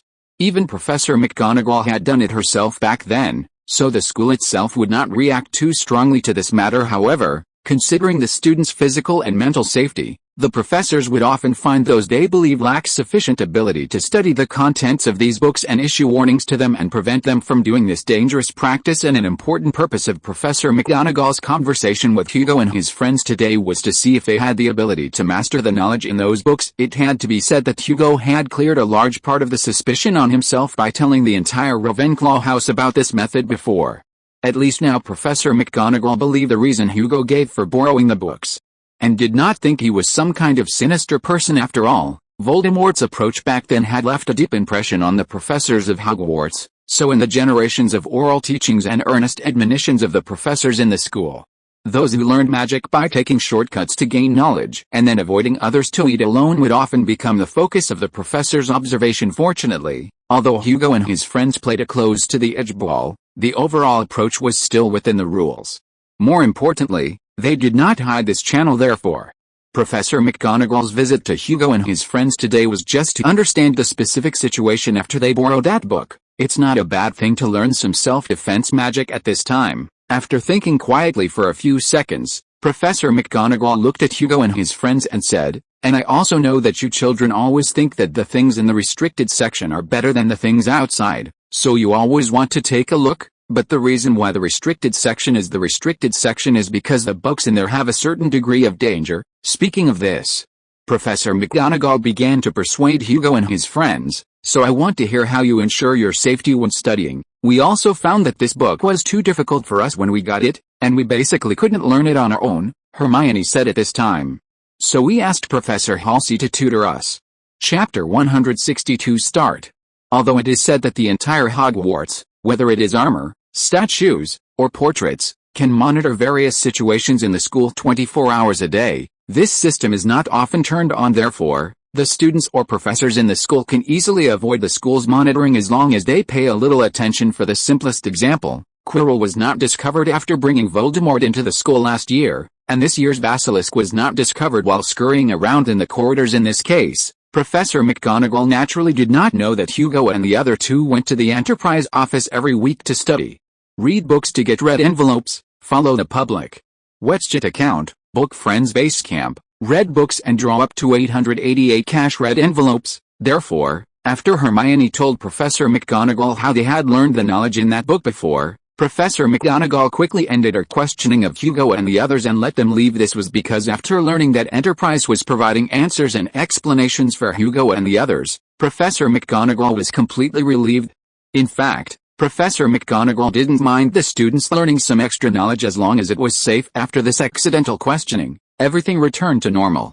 The only difference from before was that, in addition to their usual studies and weekend physical training, Hugo and the others had 2 extra classes each week at Enterprise to learn various things related to transfiguration and practical combat, and the school was as calm as usual. After all, so much time had passed since the last Halloween attack, and there had been no second attack, so everyone's heart slowly relaxed. Therefore, during this period, besides Harry being constantly chased and photographed by Colin, the only thing worth paying attention to was the fight between Gryffindor and Slytherin in the corridor, which led to Professor McGonagall deducting 50 points from each side as for the reason why the Gryffindor and Slytherin houses got together to fight. It was very simple. The annual Quidditch match was about to begin. Therefore, as the two sides in the first game, once they met at this time, they would definitely have various conflicts like Mars colliding with Earth at least before this corridor brawl. 2 or 3 people from each side had been sent to the school hospital. It was precisely because of the previous attacks between the two sides that the students of the two houses fought so fiercely this time, so that they didn't have time to run away when the professor came, and were caught by Professor McGonagall. Soon it was the day of the game, a Saturday morning. When Hugo and the others who had finished their exercise came to the restaurant to eat, they immediately noticed that the Gryffindor long table seemed a little heavy today. Even though Firefly was desperately encouraging the team members with a few girls, the Gryffindor team members were all sitting crowded around the empty long table, each looking nervous, uneasy, and silent. This tension was caused by the Slytherin team's uniform Nimbus 2001s this year. You must know that if you want to win a Quidditch match, the broom factor can account for at least 1/3, and unfortunately for the Gryffindor students, the brooms owned by those Slytherin students this year are the best brooms that can be bought on the market now. However, for the little lions, this level of setback will not make them feel afraid. And the silence on the Gryffindor long table now is just the calm before the storm. At least Hugo firmly believes that in the game later, the Gryffindor team members should be able to greet the Slytherin Quidditch team with full enthusiasm. After eating, Hugo followed the crowd pouring out of the castle to the Quidditch pitch. Today was a muggy and humid day, and there was even a faint sound of thunder in the distance. After entering the venue and finding a high place to sit down, Hugo saw that the Gryffindor students looked a little nervous. After all, Slytherin had replaced all of their brooms with Nimbus 2001s this year, giving them an absolute advantage in equipment. Are you ready for today? Taking advantage of the fact that the game hadn't started yet, Hugo asked Veneto through the Admiral network. I mean, that plan to intervene with Dobby, who is likely to appear. Don't worry, I'm all ready, Veneto said, smiling slightly at Hugo. Trust me, I've already thought of a way to deal with Dobby. After learning that Veneto was ready, Hugo quickly relaxed and looked in the direction of the field. Soon, the game began. After a whistle, as Hugo had guessed, the training that Gryffindor Captain Wood had given the entire team was obviously very effective, so the game entered a fever pitch from the very beginning. The scores of both sides alternated in this fierce game, but soon, Harry, as the core member of the Gryffindor team, found that besides constantly being harassed by Malfoy, he also had to face a bludger that was only staring at him and attacking. Now it's our turn to act, Veneto said through the Admiral network, then said goodbye to Hermione and walked towards the back of the stands. At this time, Hugo also greeted his roommate sitting next to him and left his seat. Then went to the corridor behind the stands to meet Veneto. What should I do next? Hugo looked at Veneto and asked. He believed that Veneto must have a reason for calling him at this time, but he didn't know what he should do next. It's very simple. You just need to be by my side. Veneto smiled and said. We've always heard rumors that having the Admiral by our side can directly increase our strength, so today I want to try to see if this rumor is true. Okay, as long as you think it's appropriate. Hugo shrugged helplessly, then followed Veneto up the stairs behind the stands to a higher stand. He knew that these ship girls each had unique personalities in non-combat states, and sometimes Veneto would be as childish as those destroyers. Therefore, Hugo didn't think there was anything strange about making such a request at this time. After all, this incident was not as dangerous as last year, and half the school's professors were sitting in the stands. So even if Harry really encountered a fatal danger, nothing big would really happen. At least Enterprise, who was sitting next to Professor McGonagall, could guarantee that if Harry encountered a fatal danger, she could take action in time to save him. It took Hugo and the other two more than 3 minutes to appear in a high platform of the Quidditch Stadium.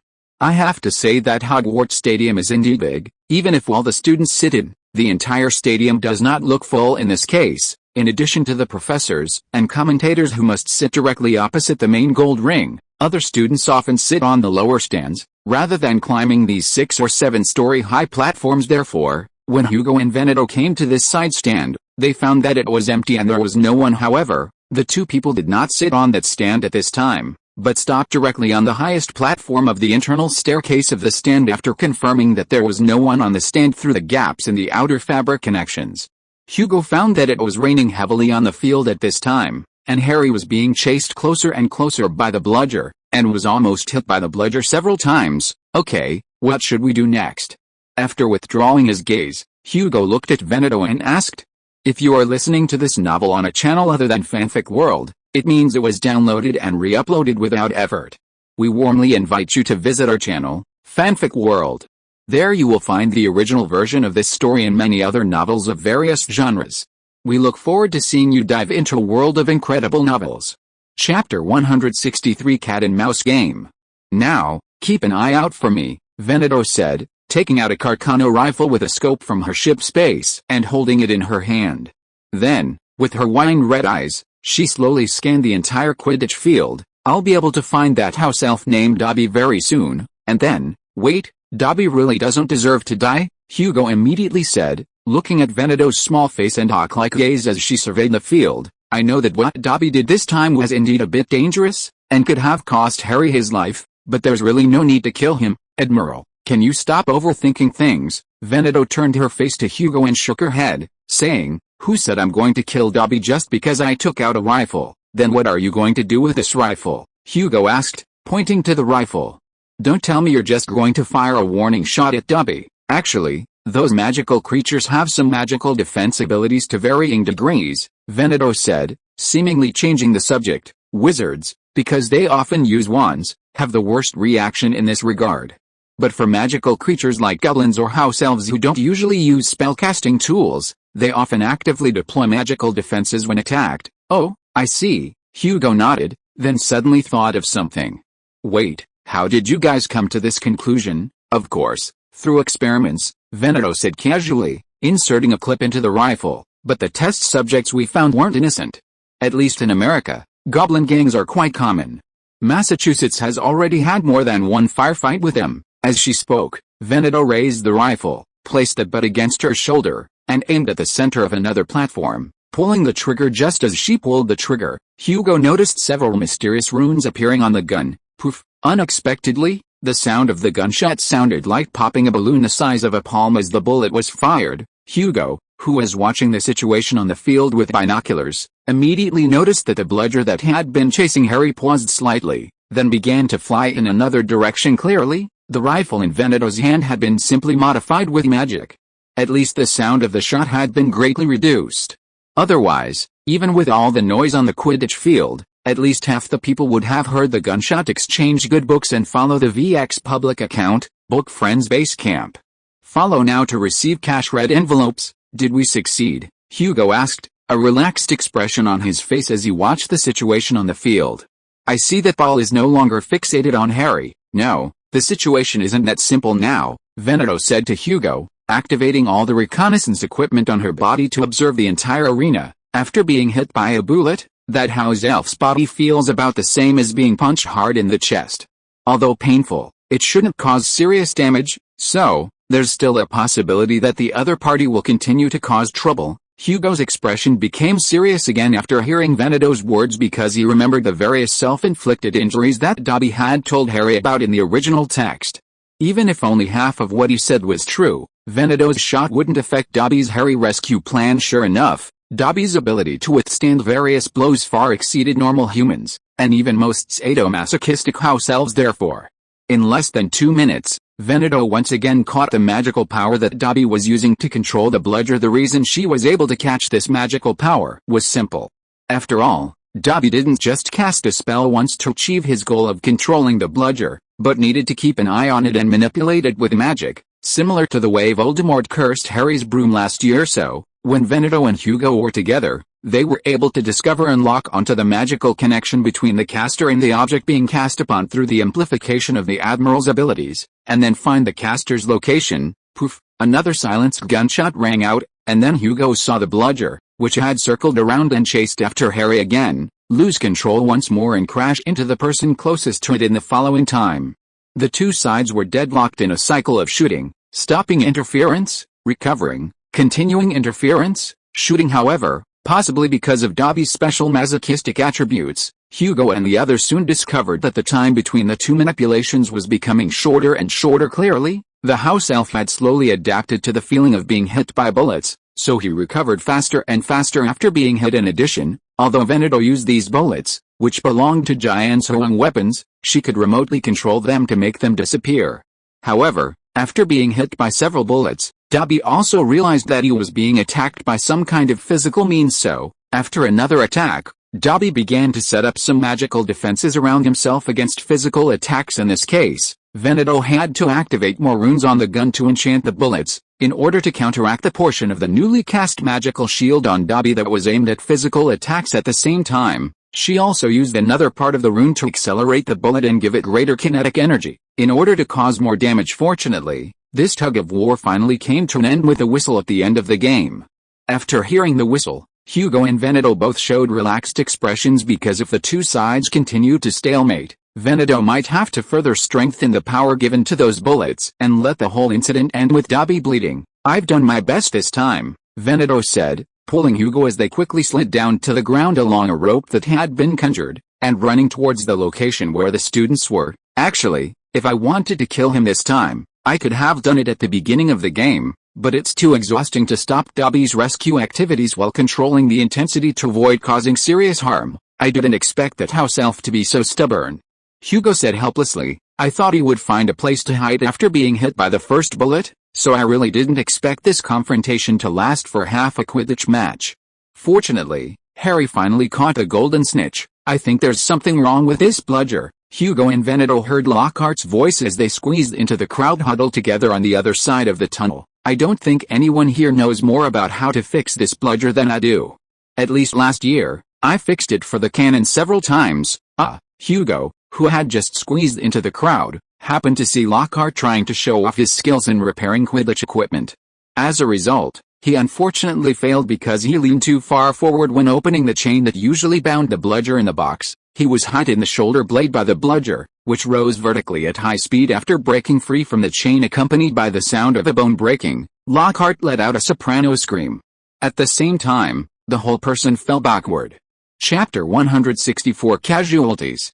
The bludger, after shattering Lockhart's shoulder blade, ascended vertically to a height of 5 or 6 stories. Then, after pausing in the air, it activated the command inputted during its manufacture, crashing towards the nearest person on the ground. Hugo and the others clearly saw the bludger fly into the air, pause for a moment, and then, with a whoosh, plummet heavily towards the crowd. Seeing the bludger shoot into the sky and then hurtle back down towards them, the students surrounding Lockhart simultaneously raised their hands to protect their heads, screaming and scattering in all directions. In the distance, the Weasley twins, witnessing the scene, immediately rushed over, wielding their bats, attempting to help everyone. However, due to the distance, intercepting the bludger before its first impact was clearly impossible. Just as the bludger was about to strike someone, Veneto immediately dashed towards its point of impact, and just before it hit a girl's head, she clamped her hands together, firmly seizing the bludger.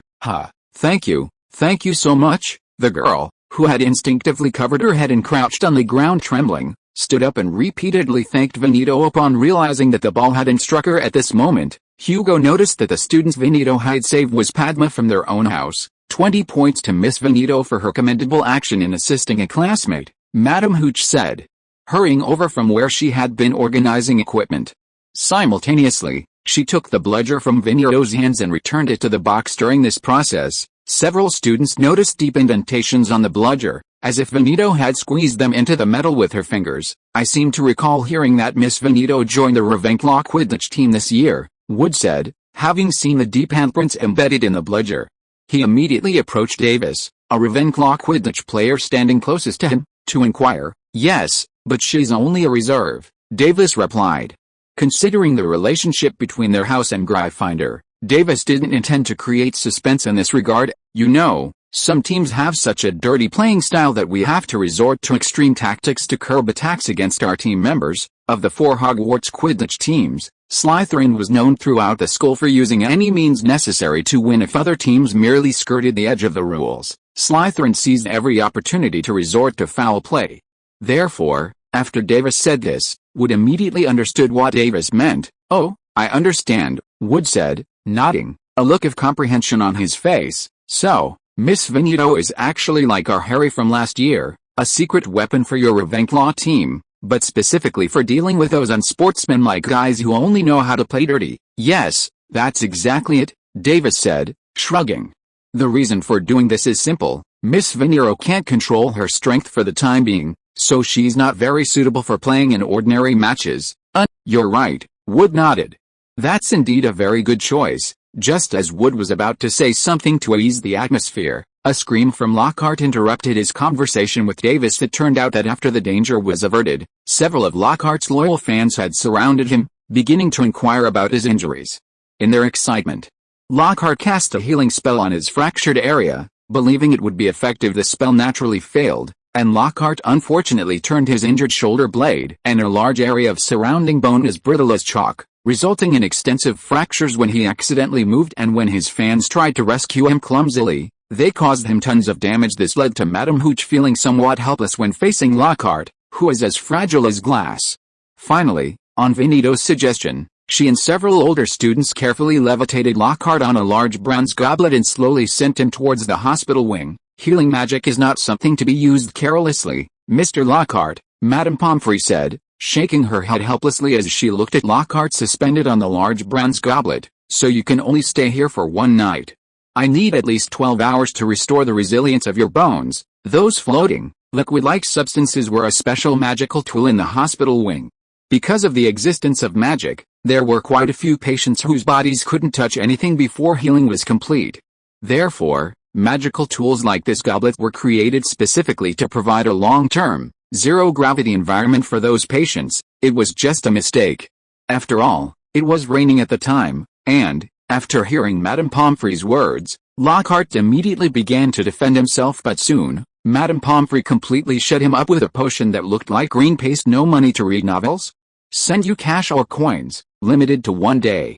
Follow the public account, book Friends Base Camp, get it for free." "Will Professor Lockhart be alright?" one of the fans who had come to chase after the star asked Madame Pomfrey, looking at Lockhart, whose face was twisted with bitterness from the potion. "The problem shouldn't be too big, but he might not have a very comfortable night tonight," Madame Pomfrey said, poking Lockhart's injured area repeatedly with her wand. As she continued to cast spells, the areas that had been deformed by the injury slowly began to recover. "A fraud is a fraud, and he can never become real," Hermione whispered as she was chased out of the hospital wing. Having joined Hugo and the others on the way to the hospital wing to watch the excitement, "Lockhart is the most useless wizard I've ever seen. He's simply a disgrace to Ravenclaw." "If you put it that way, there are quite a few disgraces to Ravenclaw," Hugo said, looking around to make sure no one else was nearby, and then whispered to his sister, "At least, according to the information I've found, when the Dark Lord was in power, the proportion of Death Eaters from Ravenclaw was second only to Slytherin." "Is that true?" Hermione asked, looking at Hugo in surprise. She had always thought that Ravenclaw students were just gentle scholars with a few quirks at most. She couldn't associate them with the brutal, murderous, and destructive Death Eaters. It's true, Hugo nodded. Don't forget that most of the Ravenclaw students come from pure-blood families, so it's not abnormal to follow the Dark Lord, who represents the interests of pure-blood families. What you said makes sense. Hermione lowered her head and thought for a moment before sighing. The Granger family was at least a relatively wealthy family, and she herself was a precocious girl. Therefore, after a brief thought, Hermione immediately understood why our Ravenclaw had produced so many Death Eaters. Chapter 165 The Second Attack. Hugo's reason for taking this opportunity to tell Hermione about this was also very simple. After possessing the power of the ship girls, he had been thinking during this time, and after discussing with his ship girls, he began to gradually form a detailed plan for his future. Therefore, he felt that he should start subtly influencing his sister now, in the hope that she would stand by his side in the days to come, or at least remain neutral. After all, tragedies like Grindelwald and Dumbledore, who were almost the closest people, had to point their wands at each other because of different ideas, were really too bad, so Hugo didn't want similar things to happen to him. Hermione obviously didn't know what Hugo's deep purpose was in saying these words at this time. But she could naturally leave an impression in her mind from this question and answer, and generate some faint disgust for the pure-blood families. And what Hugo had to do next was very simple. That was to completely show his sister some of the things hidden under the prosperous appearance of the magic world. That's right, it was to show Hermione those information in a real and thorough way, without making any changes in the middle. After all, Hugo knew that his sister was actually a relatively smart and very willing to think person, and trying to deceive her would eventually be discovered one day. But if he only let Hermione see some heavy things hidden under the shining surface of the magic world before her worldview was formed, Hugo believed that his sister would make the right choice. Next, the few people returned to the Ravenclaw Tower in silence. Fortunately, when eating lunch, Hugo found that Hermione had returned to her original lively appearance, and the various practices in the afternoon were the same as before. But what was different from before was that when everyone went to the library to study together that night, Hermione picked up some biographies or historical articles that she basically didn't read before after completing her homework, and at the same time, she was constantly taking notes in a notebook. Obviously, Hermione had realized something from what Hugo had said before. And now, looking for books was obviously to answer the doubts that appeared in her heart. Hugo naturally welcomed his sister's approach, and at the same time, he was also curious about what kind of conclusion his sister would eventually come to. Of course, it would definitely not be a matter of 1 or 2 days for Hermione to figure out this situation and finally come to a conclusion. So, in the next period of time, everything still proceeded according to the original trajectory. For example, after 12 o'clock on this day, Victory appeared beside Hugo and told him that his behavior today had earned 4.5 fate points. Why did I only get so few fate points today? Hugo asked puzzledly. We clearly used a series of professional weapons, and at the same time changed the result of Harry's injury and injured Lockhart, who was not injured originally. Sorry, I don't know why either. Victory shook her head helplessly and said, after all, I am just a ship girl who is also a system spirit, not an omniscient god. So, I can only tell you how much impact these things you did today have, but I don't know how this thing is calculated. Okay, if that's the case, then forget it. Hugo certainly knew that the ship girls would not lie when he asked like this. When they said they didn't know, they really didn't know. So he could only wait until tomorrow. After all, the school was only so big.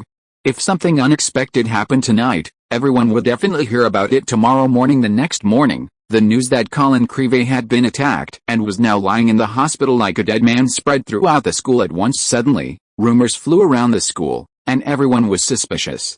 The first-year freshmen were now always huddled together in groups of 3 or 5, as if afraid that if they acted alone, they would be attacked. The mastermind behind the scenes is definitely not Ginny. While eating breakfast, Firefly comforted Ginny and said to Hugo, who was asking her through the Admiral network, I dare not say anything about other places, but I have been listening to the movement in the Gryffindor girls' dormitory last night, so I can guarantee to you that the girls in Gryffindor stayed in their rooms last night, and no one went out. Then why is Ginny crying so hard? Hugo asked, looking at Ginny, who was constantly wiping her tears with a handkerchief.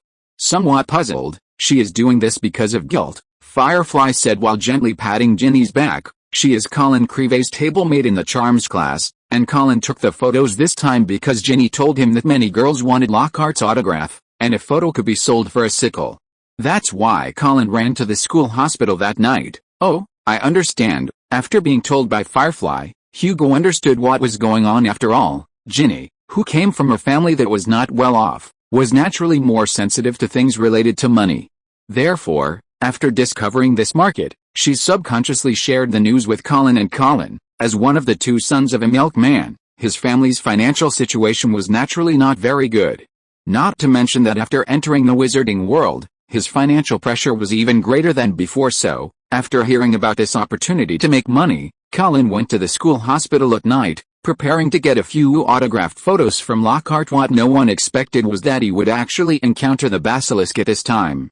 Fortunately, according to the situation at the scene, it can be inferred that Colin, who was holding the camera at the time, raised the camera as soon as he heard the movement, wanting to see what happened. So, he was only petrified and not killed, and like the cat that was petrified last time, this time it was a person who was petrified. Therefore, everyone could not help but fall into tension. At least from the time Hugo finished breakfast to the time he left the Great Hall, the entire Great Hall was quiet, and not as lively as usual. Similarly, this oppressive atmosphere was also spreading in the classroom. As a result, Hugo himself, who was not very nervous, was also brought into little tension by the atmosphere. Therefore, on the way back to Ravenclaw Tower, Hugo and the others also remained silent all the way, and did not talk and laugh as usual. Hey, Hugo, here. In this silence, Harry's voice suddenly came from the corridor next to him. Raising his head, Hugo found Harry and Ron hiding in a corridor, calling them. Unlike the situation in the original story, because Harry was not in the school hospital last night, his situation now was much better than in the story. At least now, most people think that the petrification incident should have nothing to do with Harry himself.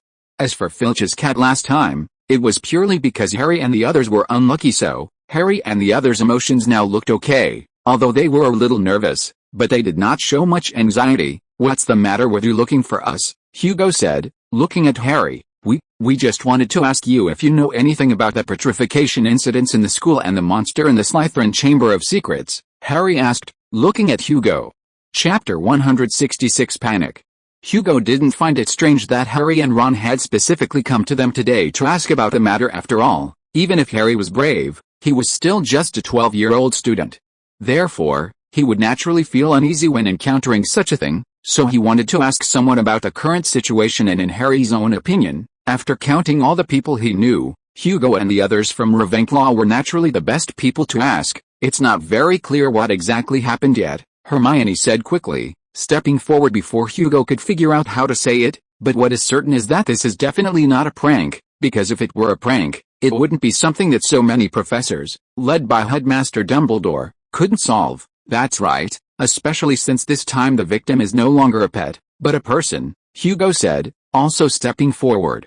Taking the opportunity to organize his thoughts, although our pets can be seen as our family, under normal circumstances, petrifying a pet and petrifying a person have completely different consequences. In other words, there really might be a dangerous monster wandering around the castle, Veneto concluded. As for whether it's the monster in the Chamber of Secrets, I can't be sure.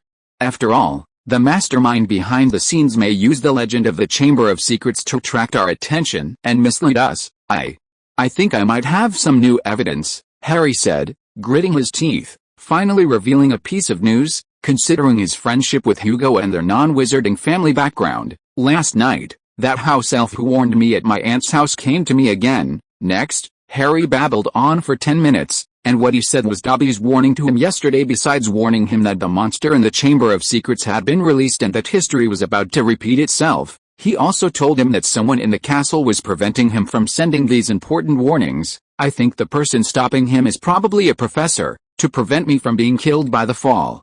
Harry shrugged at the end, because I think if the person stopping him really had malicious intent, they could have killed him directly, instead of interrupting his spellcasting by causing pain. That's right. Ron, who had already heard Harry say this kind of thing last night, suddenly perked up at this moment. As far as I know, house elves have a pretty high level of magic.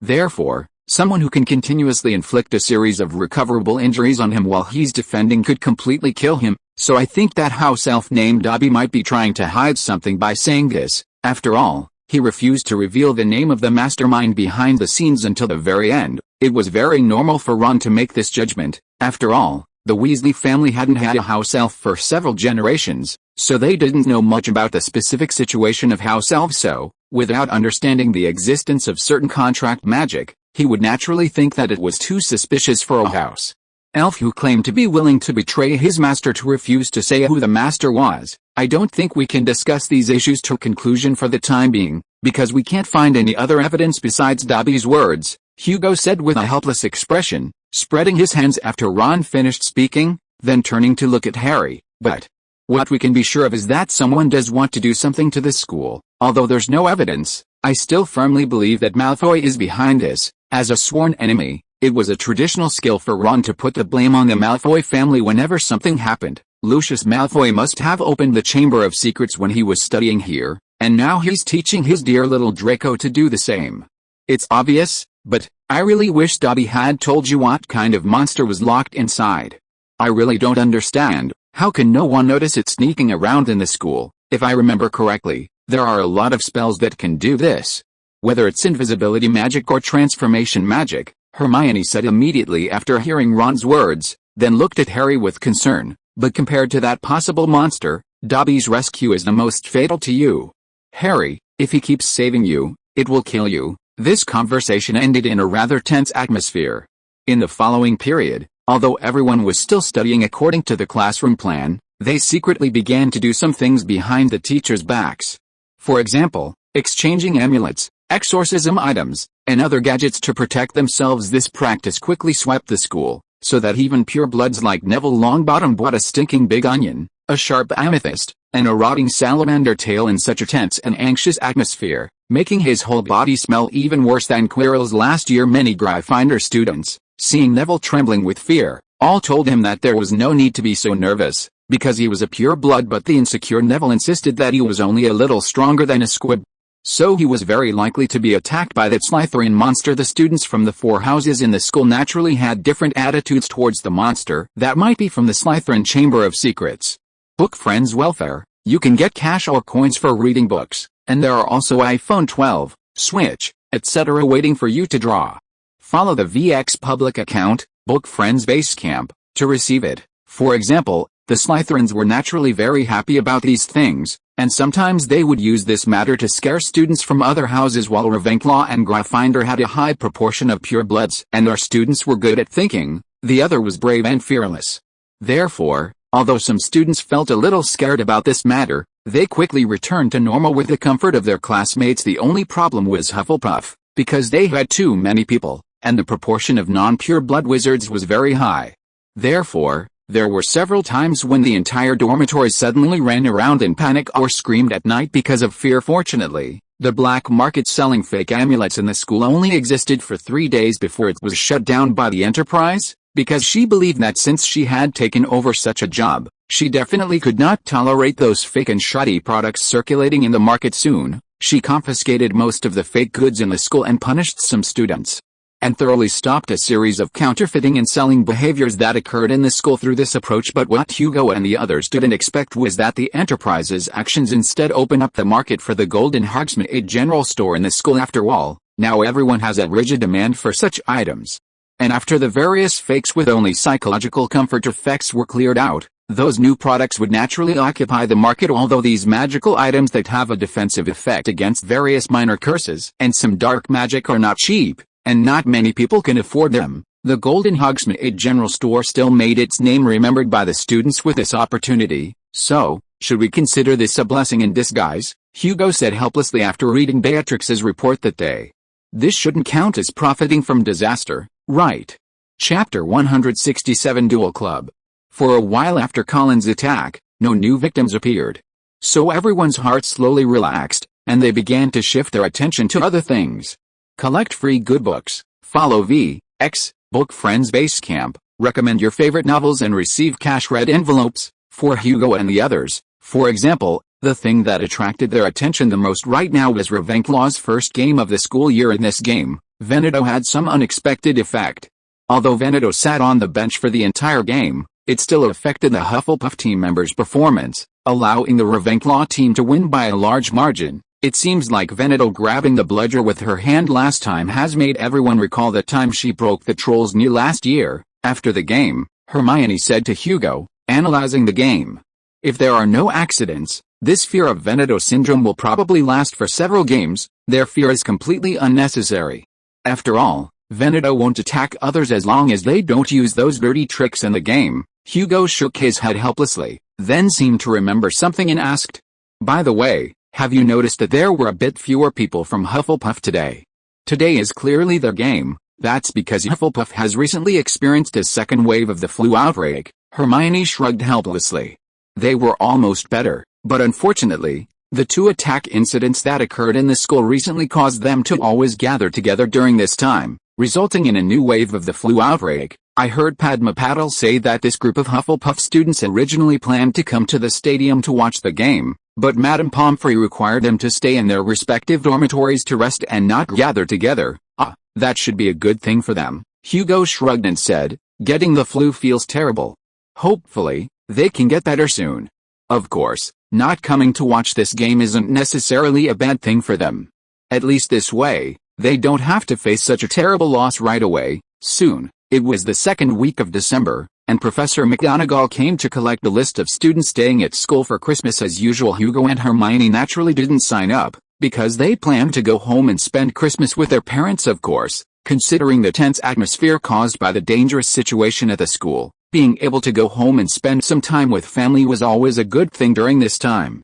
The various amulets that the students bought from the Golden Sea Harbor General Store were gradually sent into the school by the Unspeakables through owl post. Considering that the power wielded by the mastermind behind the scenes was a basilisk, all of these amulets were made into the shape of glasses by the Unspeakables. Although, due to cost issues, the magical defense on these glasses couldn't completely block the basilisk's magic, it could at least convert a basilisk's original death gaze into a petrifying gaze. Of course, there were still some risks, such as being bitten or crushed by the basilisk.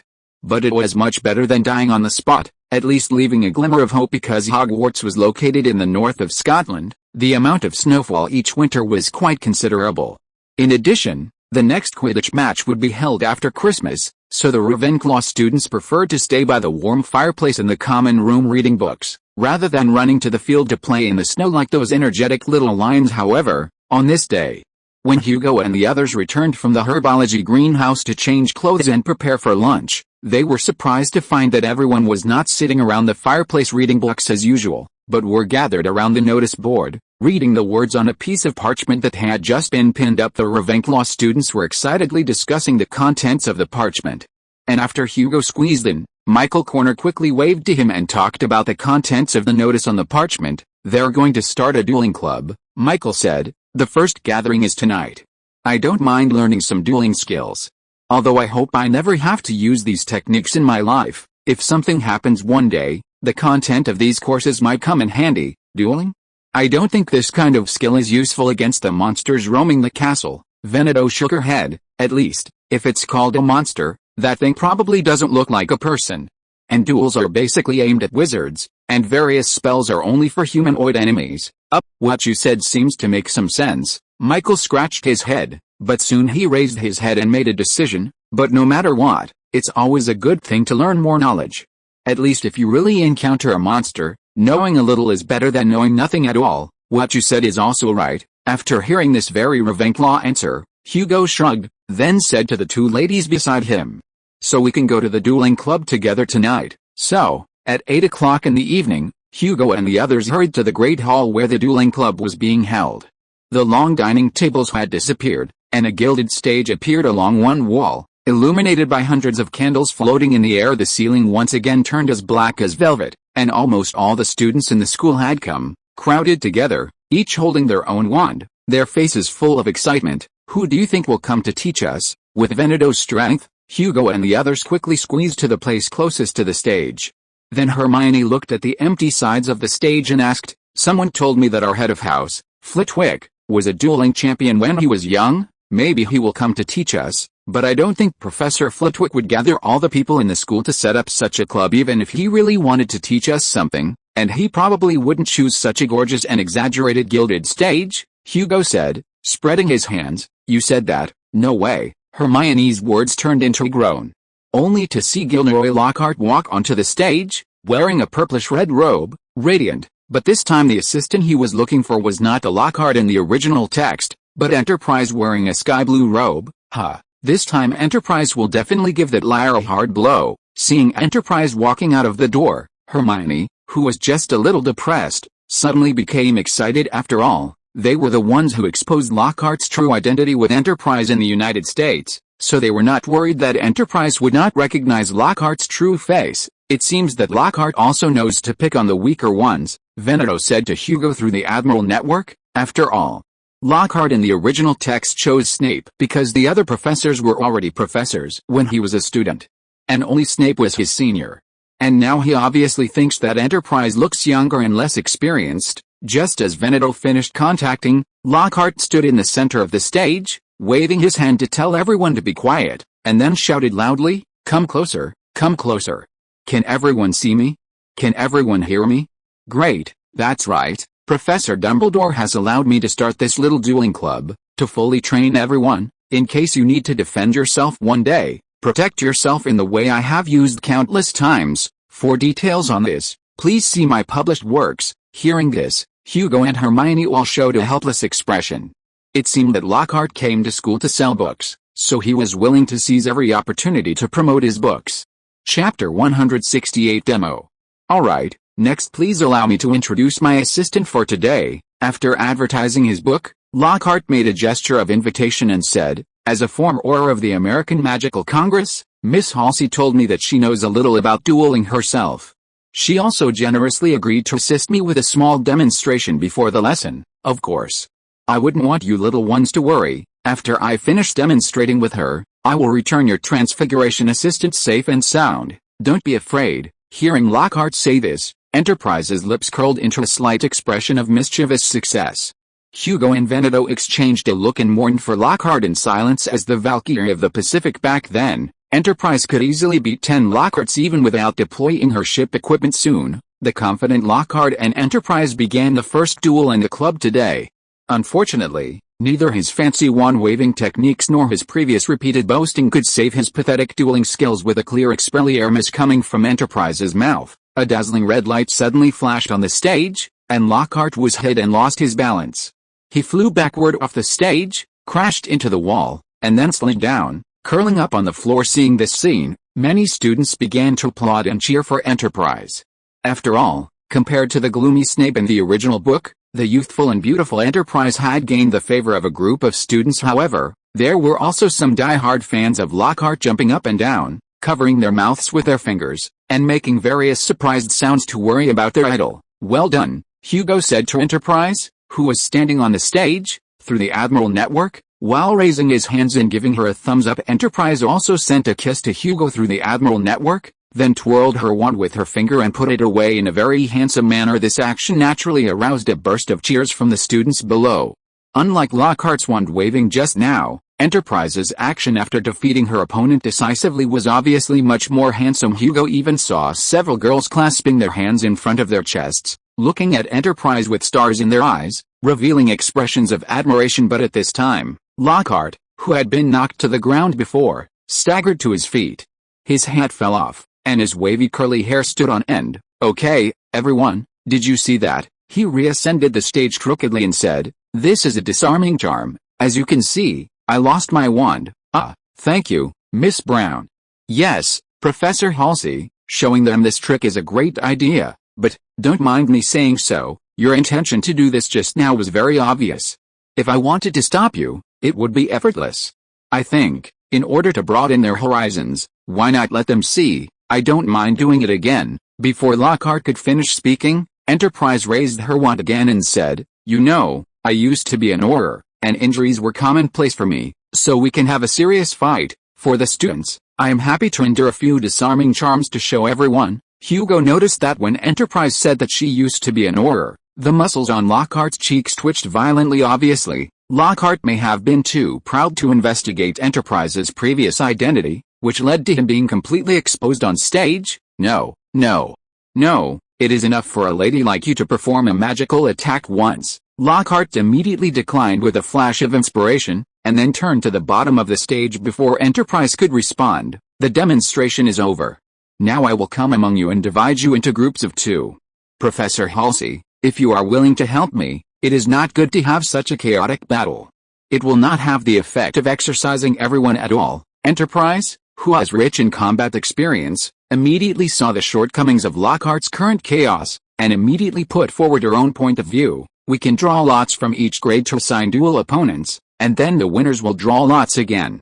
This will allow us to have a basic understanding of everyone's level in this area in the shortest amount of time. Very good, let's do that then. After hearing Enterprise say this, Lockhart immediately expressed his approval, and then said, moreover, it is meaningless to just compare like this. I think we can add 10 points for the winner of each grade, and also send out a signed copy of me, who can do magic. Enterprise was speechless about Lockhart's narcissism, but at this time she did not want to cause any further complications. So soon everyone drew lots and assigned their respective opponents, but whether it was fate or other reasons, Harry was still assigned to a group with Malfoy. Okay, next I will call 10 people to duel at the same time. And Professor Lockhart and I will supervise everyone on the side and provide protection for everyone. After seeing that everyone had been divided into groups, Enterprise loudly announced the rules of the competition.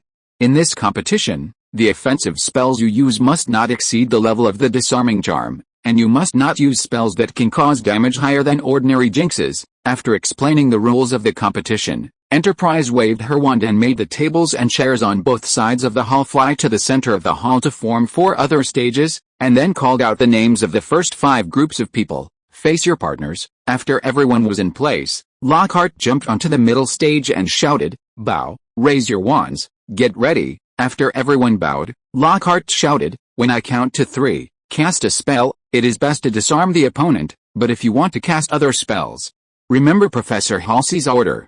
We don't want accidents. 1, 2, 3, in an instant, the light of the spell cut through the air, and the 5 groups of people immediately fought in pairs. Some of the group battles ended quickly. For example, Hermione disarmed Pettigrew's wand at the first moment she received the order to start, and then the 2 bowed again. The duel ended in a very quick and peaceful way. Book friends welfare. You can get cash or coins for reading books, and there are also iPhone 12, Switch, etc. waiting for you to draw. Follow the VX public account, Book Friends Basecamp, to receive it, but the other groups were not like this. For example, Marcus Flint was directly knocked off the stage by Enterprise for casting a spell that exceeded the limit on his opponent, while his female opponent from Hufflepuff successfully advanced without doing anything on the other side. The Weasley twins, who were assigned to a group, fought from dodging each other and releasing spells all the way to close combat. It was not until the end of the second round of the competition that the winner was decided. However, even with a relatively complete plan and Enterprise's real-time attention, there were still some accidents on the field. For example, some of them were accidentally injured by spells or even simply sprained. Fortunately, Enterprise has sufficient experience in dealing with these small wounds, so she can basically use spells to deal with those wounds in an instant. Even if some wounds are accompanied by dark magic, she can easily solve them with the medicine taken from her arms. Chapter 169, the last one.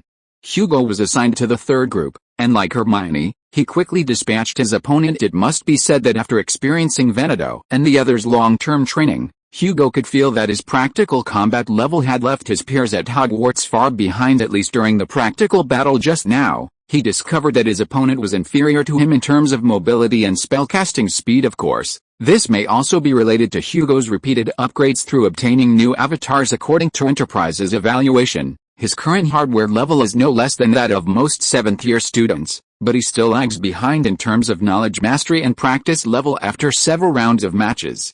The winners of each grade level were finally selected through duels. The champion of Hugo's second-year group was naturally Veneto. Although he himself successfully advanced to the finals, he was still disarmed by Veneto's simple 3 or 2 moves. Just like Hermione before, it has to be said that shipgirls have a huge advantage in this kind of one-on-one limited arena combat, because in this kind of duel that adheres to the rules of dueling, a core element is the reaction ability of both sides, and the level of human flesh and blood can never exceed that of shipgirls, who are spiritual entities. Alright, now the competition is over, but there's still some time left. After adding the scores to the winners of the competition according to the previous rules, Lockhart, finding that it was still early, prepared to stir up some trouble again. I think we can now select a representative from each house and then have a simple duel. Of course, I will add 10 points to the house of the winner of this duel. What if everyone is in different grades? Enterprise immediately asked. That's simple, we can just draw lots. Obviously, Lockhart had summarized some experience from the rules proposed by Enterprise just now, and then simply and really took it over and used it, just like he took other people's experiences. A few seconds later, 4 pieces of paper of different colors were held in Lockhart's hand, shaking. Soon, the first piece of paper jumped out from between his fingers. Very good, the blue piece of paper. After unfolding the piece of paper and showing it to the surrounding students, Lockhart pointed to the Ravenclaw students and asked, which grade of students are you going to have participate in this competition? Second year. All the Ravenclaw students said in unison, because compared to the competitions and other grades, the overwhelming advantage that Veneto had in the second year group just now was obvious to all. Therefore, for Ravenclaw, if they want to bring these 10 points into their arms, they will definitely not choose other grade groups to compete. Okay. Although I want to say that this competition is likely to have no suspense, but since it has been stipulated, then let's do it this way. Looking at the choice made by the Ravenclaw students, Lockhart shrugged helplessly and then said soon. The first round of the competition began. The 4 people immediately split into 2 pairs and walked onto the stage used for the duel, with Veneto's opponent being Gryffindor's representative, Harry Potter. Alright, Harry, Lockhart said as Harry walked onto the stage. When Miss Veneto points her wand at you, you do this. He raised his wand and waved it around, trying to conjure up complicated patterns, but accidentally dropped it on the ground. Seeing this scene, many students laughed directly, and Lockhart hurriedly picked up the wand and said, "Oops, my wand is a little too excited. Professor, can you demonstrate that method of blocking spells to me again?" Looking at Veneto walking up from the opposite side of the stage, Harry nervously looked at Lockhart and asked. Although Harry felt that he would definitely not be able to beat Veneto, and the relationship between the two parties was not such that he would make a fool of himself on stage, when Lockhart proposed the dueling plan, he subconsciously had the illusion that maybe he could win. "Don't be nervous, I think everyone should hope to see you perform well," Veneto mouthed in a place Lockhart couldn't see. "At least lose beautifully." "Okay, I'll try my best," Harry also mouthed. "Also, don't treat me like a real enemy." Just as the 2 people finished communicating quickly, Lockhart happily patted Harry on the shoulder. "Just do as I did just now, Harry." "What?" "Drop the wand on the ground." Harry's eyes widened, but Lockhart didn't listen to him at all. 1, 2, 2, 1, begin, he shouted. Harry immediately raised his wand and began to recite a small hex that he had memorized, but before he could finish 2/3 of his spell, Veneto's disarming charm had already taken shape and hid him. However, because Harry was not like those Slytherin students who talk dirty after going on stage, he was only disarmed and did not get knocked off the stage like some guys before. Harry naturally knew that Veneto had shown mercy at this time, so he whispered thank you and left the stage. Although Enterprise had said just now that in the case of losing the wand, a physical fight could also be used to solve the problem, but after seeing Veneto single-handedly lift Crabbe's collar and throw him off the stage, Harry would naturally not humiliate himself. However, he did not leave the stage too far, but directly stood on the edge of the stage. Because at this time, the victory or defeat on the other side had also been decided, and Slytherin's representative, Draco Malfoy, had won. So he wanted to see how his old rival Malfoy was beaten by Veneto. "Alright, this is the last battle tonight." Lockhart looked at the 2 people on the stage and said, "I think the dueling club's activities tonight were very good, so I hope you can put a perfect end to tonight." Soon, the last round of the competition tonight began. However, this time Veneto did not attack directly, but waved the wand in her hand in a rather insulting manner, signaling Malfoy to make the first move. The reason why she did this was also very simple, that is, the guys who had been spouting foul language at her in the duel just now were Malfoy's 2 followers, Crabbe and Goyle. So Veneto decided to take this opportunity to get a small revenge. Seeing Veneto's actions, an angry look immediately appeared on Malfoy's face. So he quickly raised his wand and shouted, "Serpensortia!" His wand exploded, and a long black snake suddenly sprang out from it, landing heavily on the floor between the 2 of them, then raised its head, ready to attack. The crowd screamed and quickly retreated, leaving an open space. Obviously, now Malfoy does not think that he can defeat Veneto through direct attack spells. So he chose to summon a snake, a creature that most women fear, to see if he could get any unexpected gains. "Don't be afraid, Miss Veneto." Lockhart waved his hand to stop Enterprise, who was preparing to cast a spell, and then raised his wand. Please believe that as long as I, this great adventurer, am here, then it is absolutely impossible for anyone to be harmed here. If you are listening to this novel on a channel other than Fanfic World, it means it was downloaded and re-uploaded without effort. We warmly invite you to visit our channel, Fanfic World. There you will find the original version of this story and many other novels of various genres. We look forward to seeing you dive into a world of incredible novels. Chapter 170 Snake Language. Even if I had seen similar scenes in movies before, witnessing it live was still incredibly shocking. At least, Hugo had never seen a professor whose skills were this awful. "Let me handle this," Lockhart shouted with a bright smile on his face, under the watchful eyes of everyone in the hall. He raised his wand, waving it threateningly at the snake. Suddenly, a loud bang echoed, and the snake not only didn't disappear but leaped more than 10 feet into the air before crashing back onto the floor enraged. It hissed and flicked its tongue, slithering directly towards the huddled students. Then, it raised its head, baring its fangs, and assumed an attack stance. At this moment, Harry, who was closest to the snake, suddenly stepped forward, making a strange hissing sound. Immediately, the snake went limp, becoming as pliable as a thick, black, water-filled hose. It raised its head and fixed its eyes on Harry. When it was all over, Harry looked up, grinned, and gazed at the students nearby. He had expected to see expressions of relief, confusion, or gratitude, but was surprised to find that everyone wore a look mixed with disgust, terror, and anger. "Get away. Stay away from us." A terrified fifth-year Hufflepuff girl suddenly raised her hand and pointed at Harry, while others began to echo her shouts. Amidst these cries, Harry stood helplessly on the platform, a look of unease on his face. "Don't be afraid. I believe you haven't done anything wrong." Professor stepped forward, waved her wand, and the snake turned into a wisp of black smoke and vanished. Then, she gently patted Harry's shoulder and gave him a very kind smile. "At least, I don't think you were encouraging the snake to attack your classmates." After this incident, the duel naturally came to an abrupt end. Amidst the whispers and stares of the surrounding people, Harry and Ron rushed out of the Great Hall as quickly as possible. Then, everyone else gradually left the hall, discussing the events that had just transpired. As they walked, Hugo had no interest in joining such boring gossip and speculation, so he quickened his pace towards the Ravenclaw Tower. Unexpectedly, as the three of them passed a corridor on the 3rd floor, they saw Harry frantically waving at Hugo and them from the doorway of an empty classroom. "Hey, over here," Harry whispered, then led them into the empty classroom, where Ron was sitting at a desk, looking miserable. "Why do you both look so glum?" Hugo joked, looking at Harry, who also had a troubled expression. "You don't actually think Harry speaking Parseltongue is a serious issue, do you? Isn't it serious enough?" Ron's eyes widened, but he quickly adopted a knowing look. "You might not be aware of this since you're not from wizarding families, but in the wizarding world, someone like Harry who possesses this skill is called a Parselmouth, and this ability is considered a unique skill of evil dark wizards. It's just a language."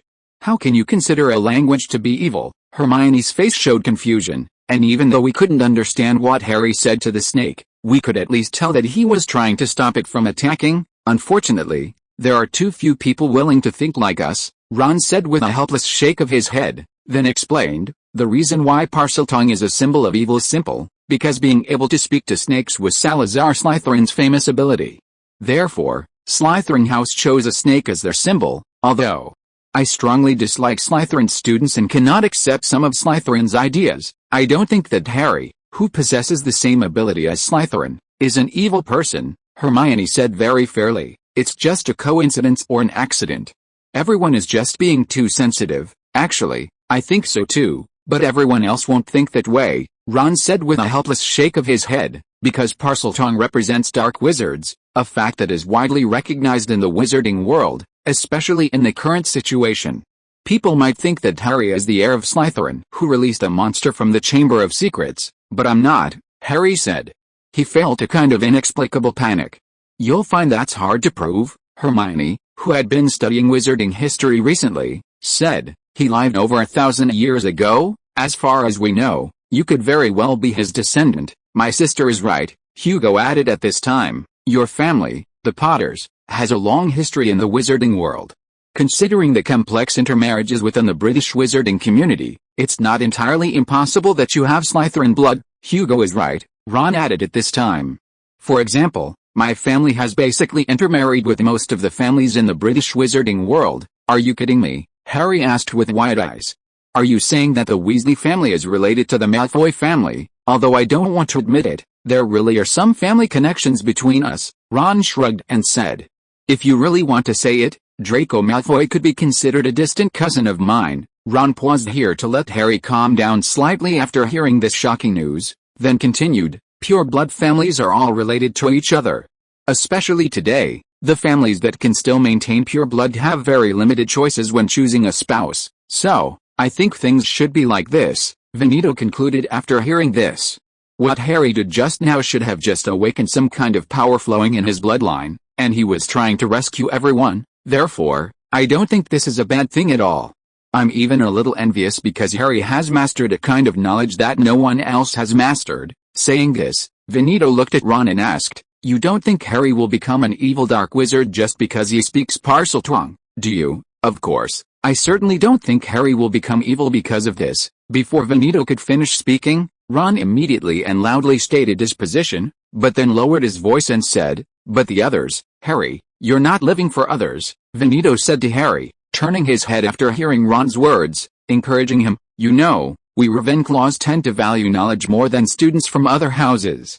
Therefore, for us, knowledge and skills themselves are neither good nor evil, it just depends on how you use them. You're right. For example, when I used Parseltongue just now, I was trying to stop the snake from attacking everyone, instead of using some evil dark magic. After being told this by Veneto, Harry, in a rapid-fire manner, expressed to Hugo and them his determination that he would not use this knowledge in evil ways. Chapter 171 Going Out.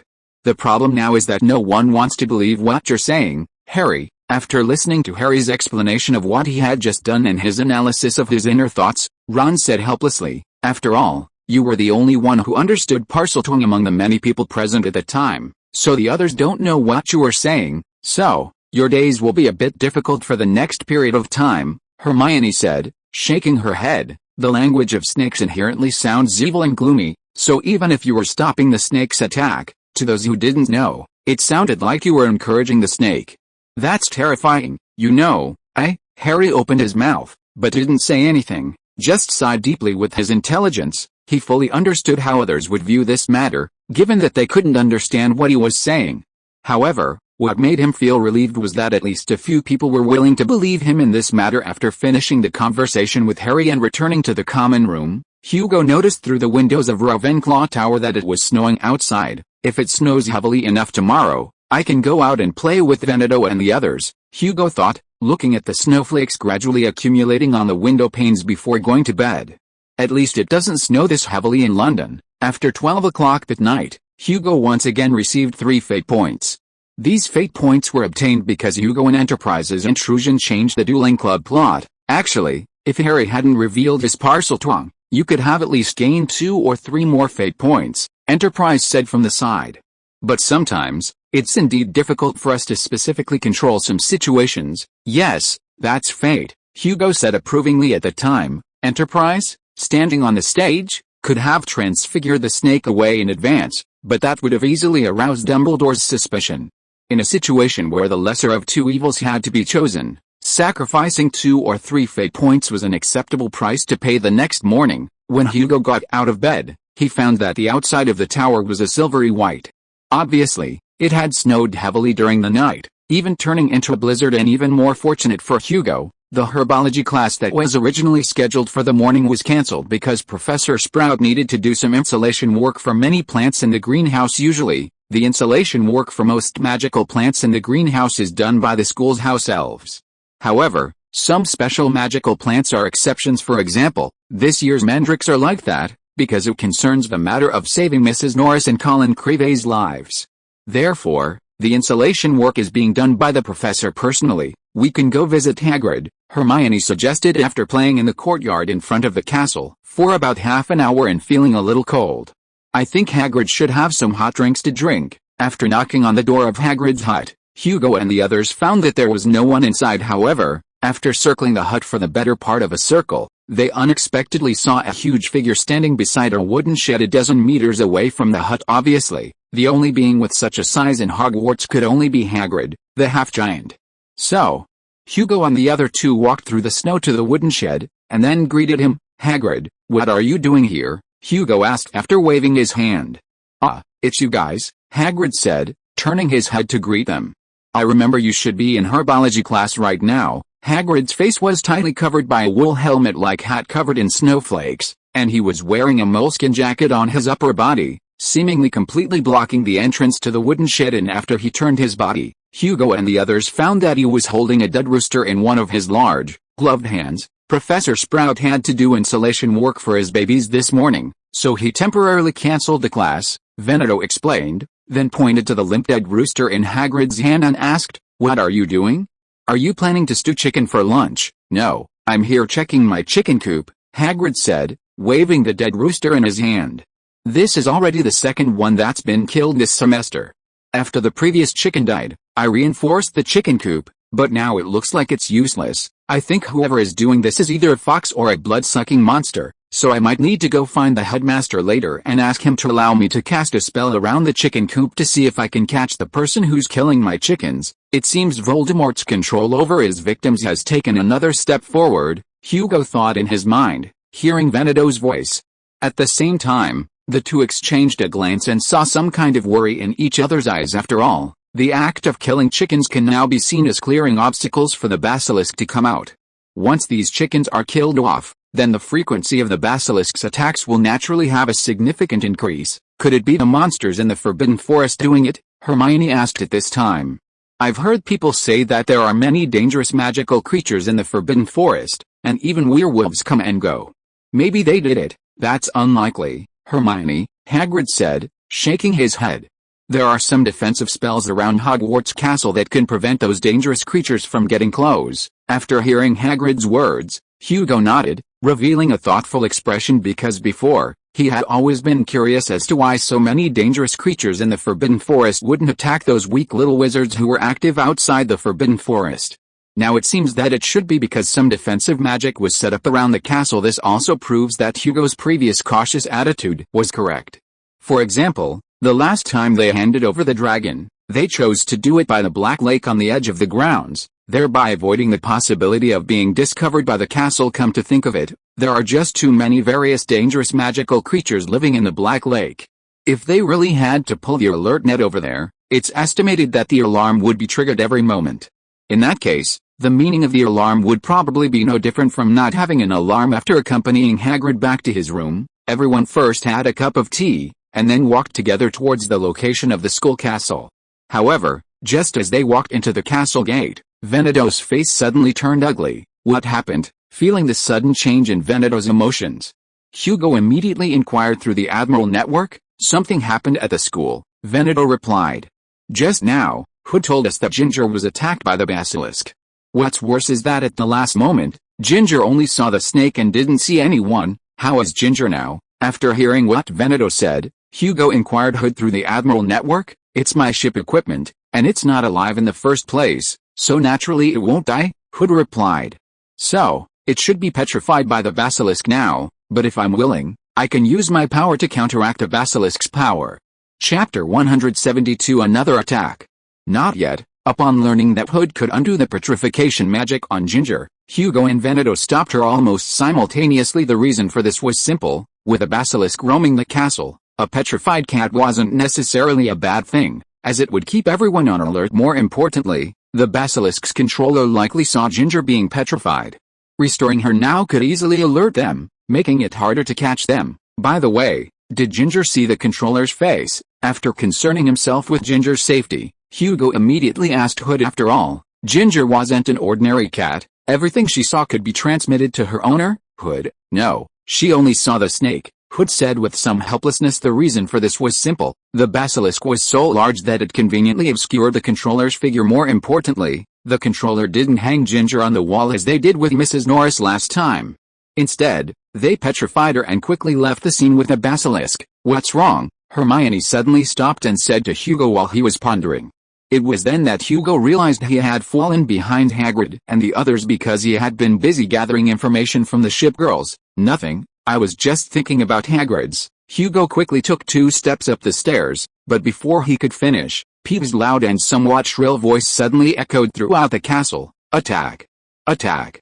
Another attack! Neither cat nor ghost is spared. Run for your lives. Attack. CK, clang, clang, clang. Doors along the corridor were flung open one after another, and people poured out.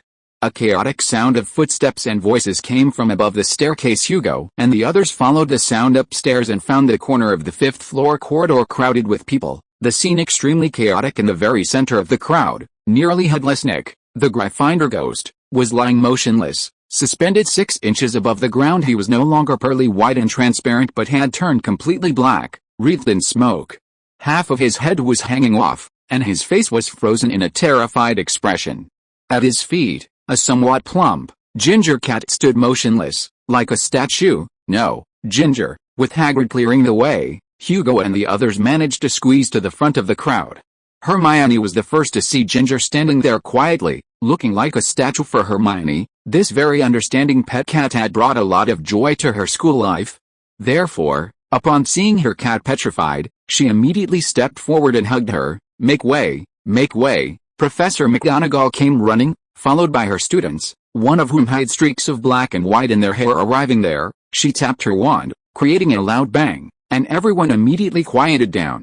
Then, she ordered everyone to return to their classrooms soon. Everyone left the scene, leaving only Hugo and the others, along with Harry, who was involved in the incident. However, just as people were dispersing, Ernie of Hufflepuff rushed to the scene, panting.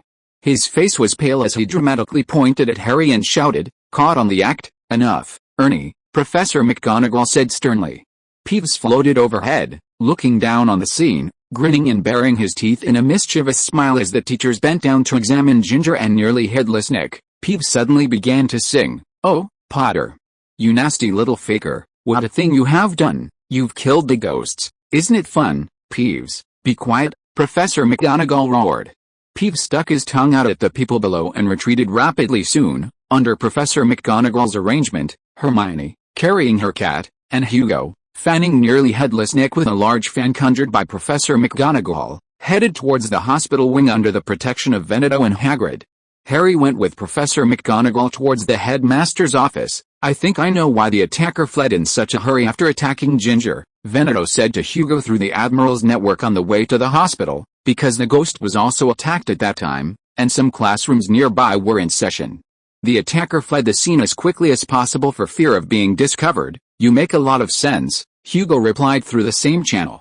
"The only pity is that Ginger didn't see the attacker this time, otherwise, it would be much easier for us to deal with some things next." The reason Hugo said this was simple. The most significant threat to him now was the missing notebook, not the basilisk. At least, knowing the location of the basilisk's lair, Veneto assured Hugo that she and Firefly could easily kill the giant snake together, but killing the basilisk without figuring out the unknown situation of Voldemort's Horcrux notebook would only make that piece of Voldemort hide even deeper, and there might even be the terrible possibility of 2 Voldemorts. "Who do you think the attacker is this time?" Hermione asked Hugo and the others, holding her cat as they went upstairs.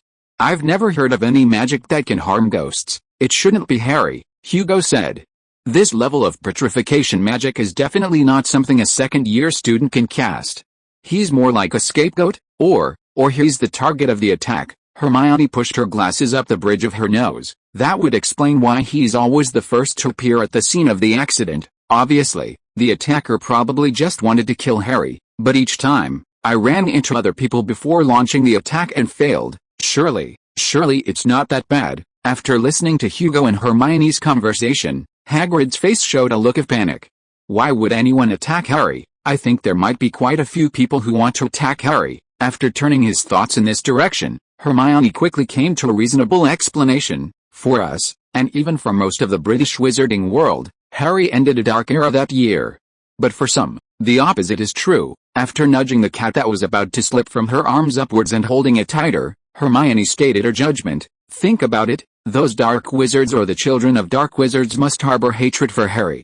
Because it was his existence that ended the era in which dark wizards could do whatever they wanted."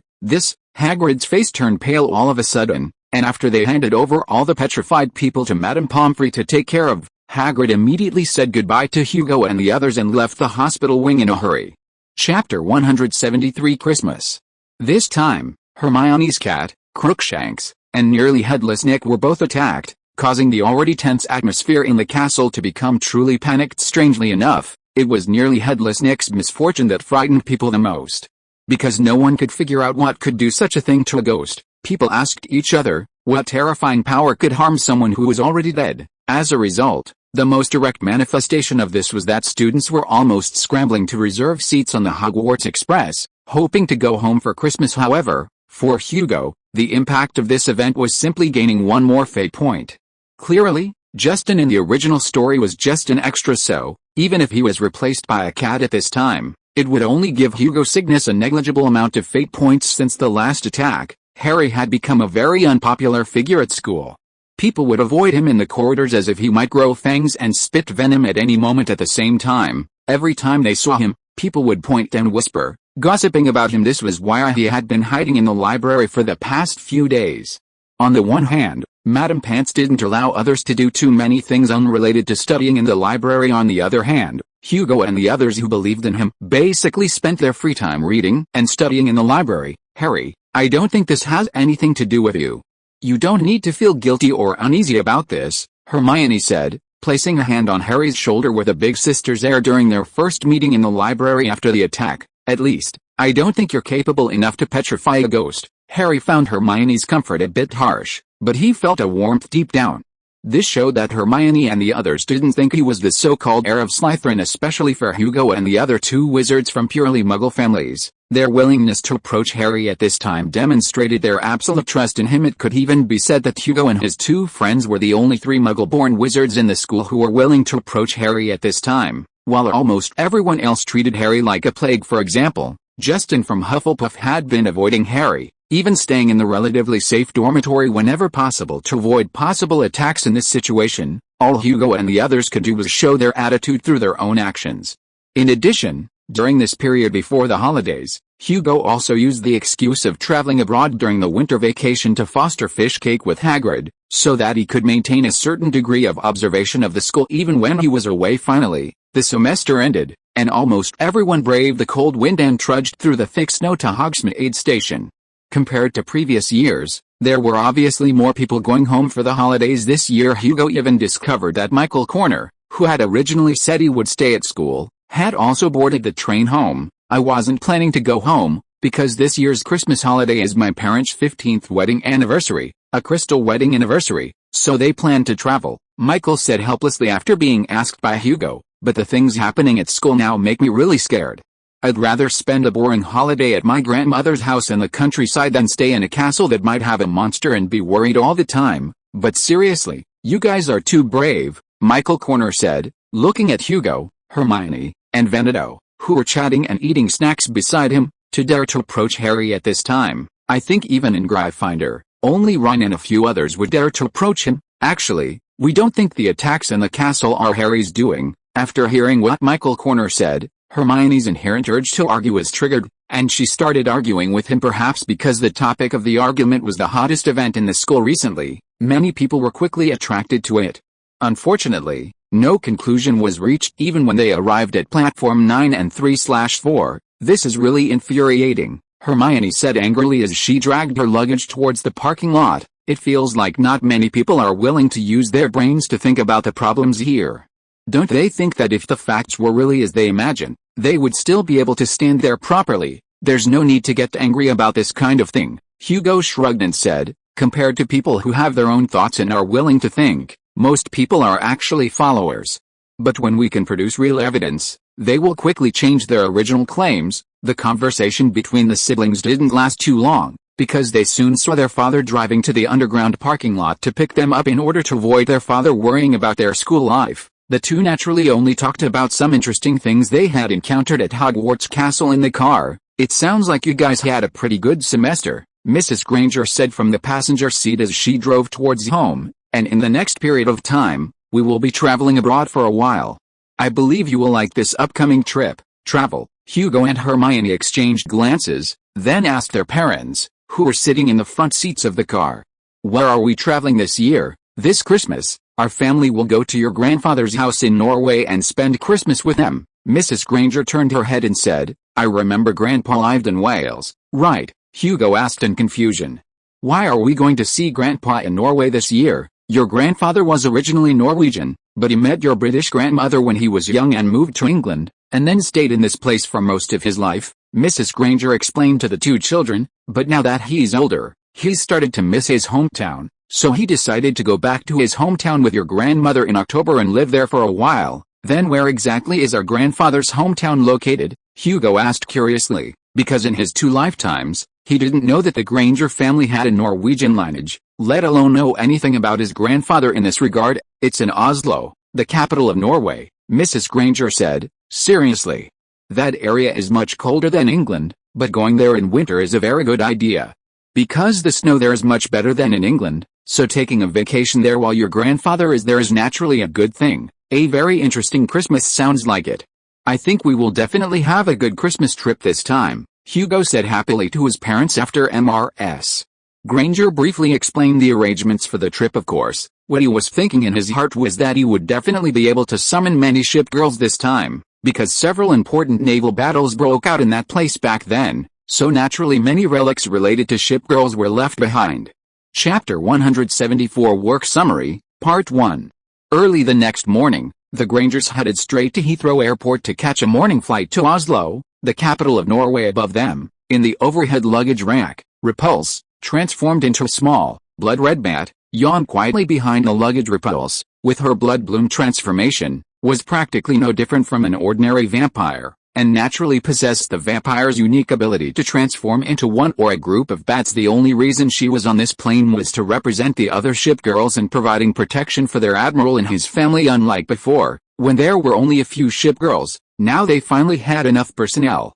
Therefore, everyone could spare some people to provide Hugo with 24-hour, all-around protection without affecting their respective actions. In fact, if Hugo himself hadn't insisted on imposing such grandstanding, the ship girls might have deployed an entire squadron to protect him completely because of the sudden departure. Hugo didn't have time to meet with Hood and the others. However, after boarding the plane, he quickly pretended to be half asleep from waking up too early and closed his eyes to rest.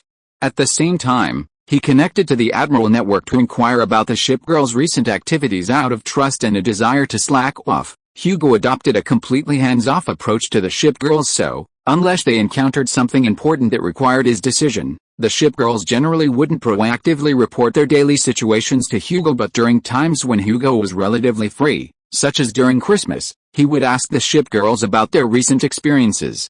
And the ship girls would naturally report everything to him in detail. Today, the first to report was Hood. As one of the first ship girls to arrive in this world, she represented the ship girls operating in Britain. "Our overall strength development is proceeding according to plan. In the Muggle world, we have established a firm foothold in several slums and turned around the local situation. In the Wizarding world, our strength has also been further expanded. The first batch of Muggle-born wizards we absorbed can now be considered reliable personnel. Through them, we have successfully opened a black clinic and a general store in Nocturne Alley. Through these 2 locations, we can recruit a batch of salvageable people from Nocturne Alley, and at the same time, open up a new channel for obtaining supplies and information. Previously, the ship girls had already opened a shop in Diagon Alley, but this shop mainly collected things on the surface. Therefore, there were huge loopholes in collecting information about the dark side of the Wizarding world. So, these Muggle-born wizards who had been successfully subdued and organized by the ship girls were perfectly positioned to fill this gap. "Are these people reliable?" Hugo asked Hood. "You know, as the saying goes, you can't judge a book by its cover. What if 1 or 2 of these people—" In fact, Hugo wasn't a particularly suspicious person.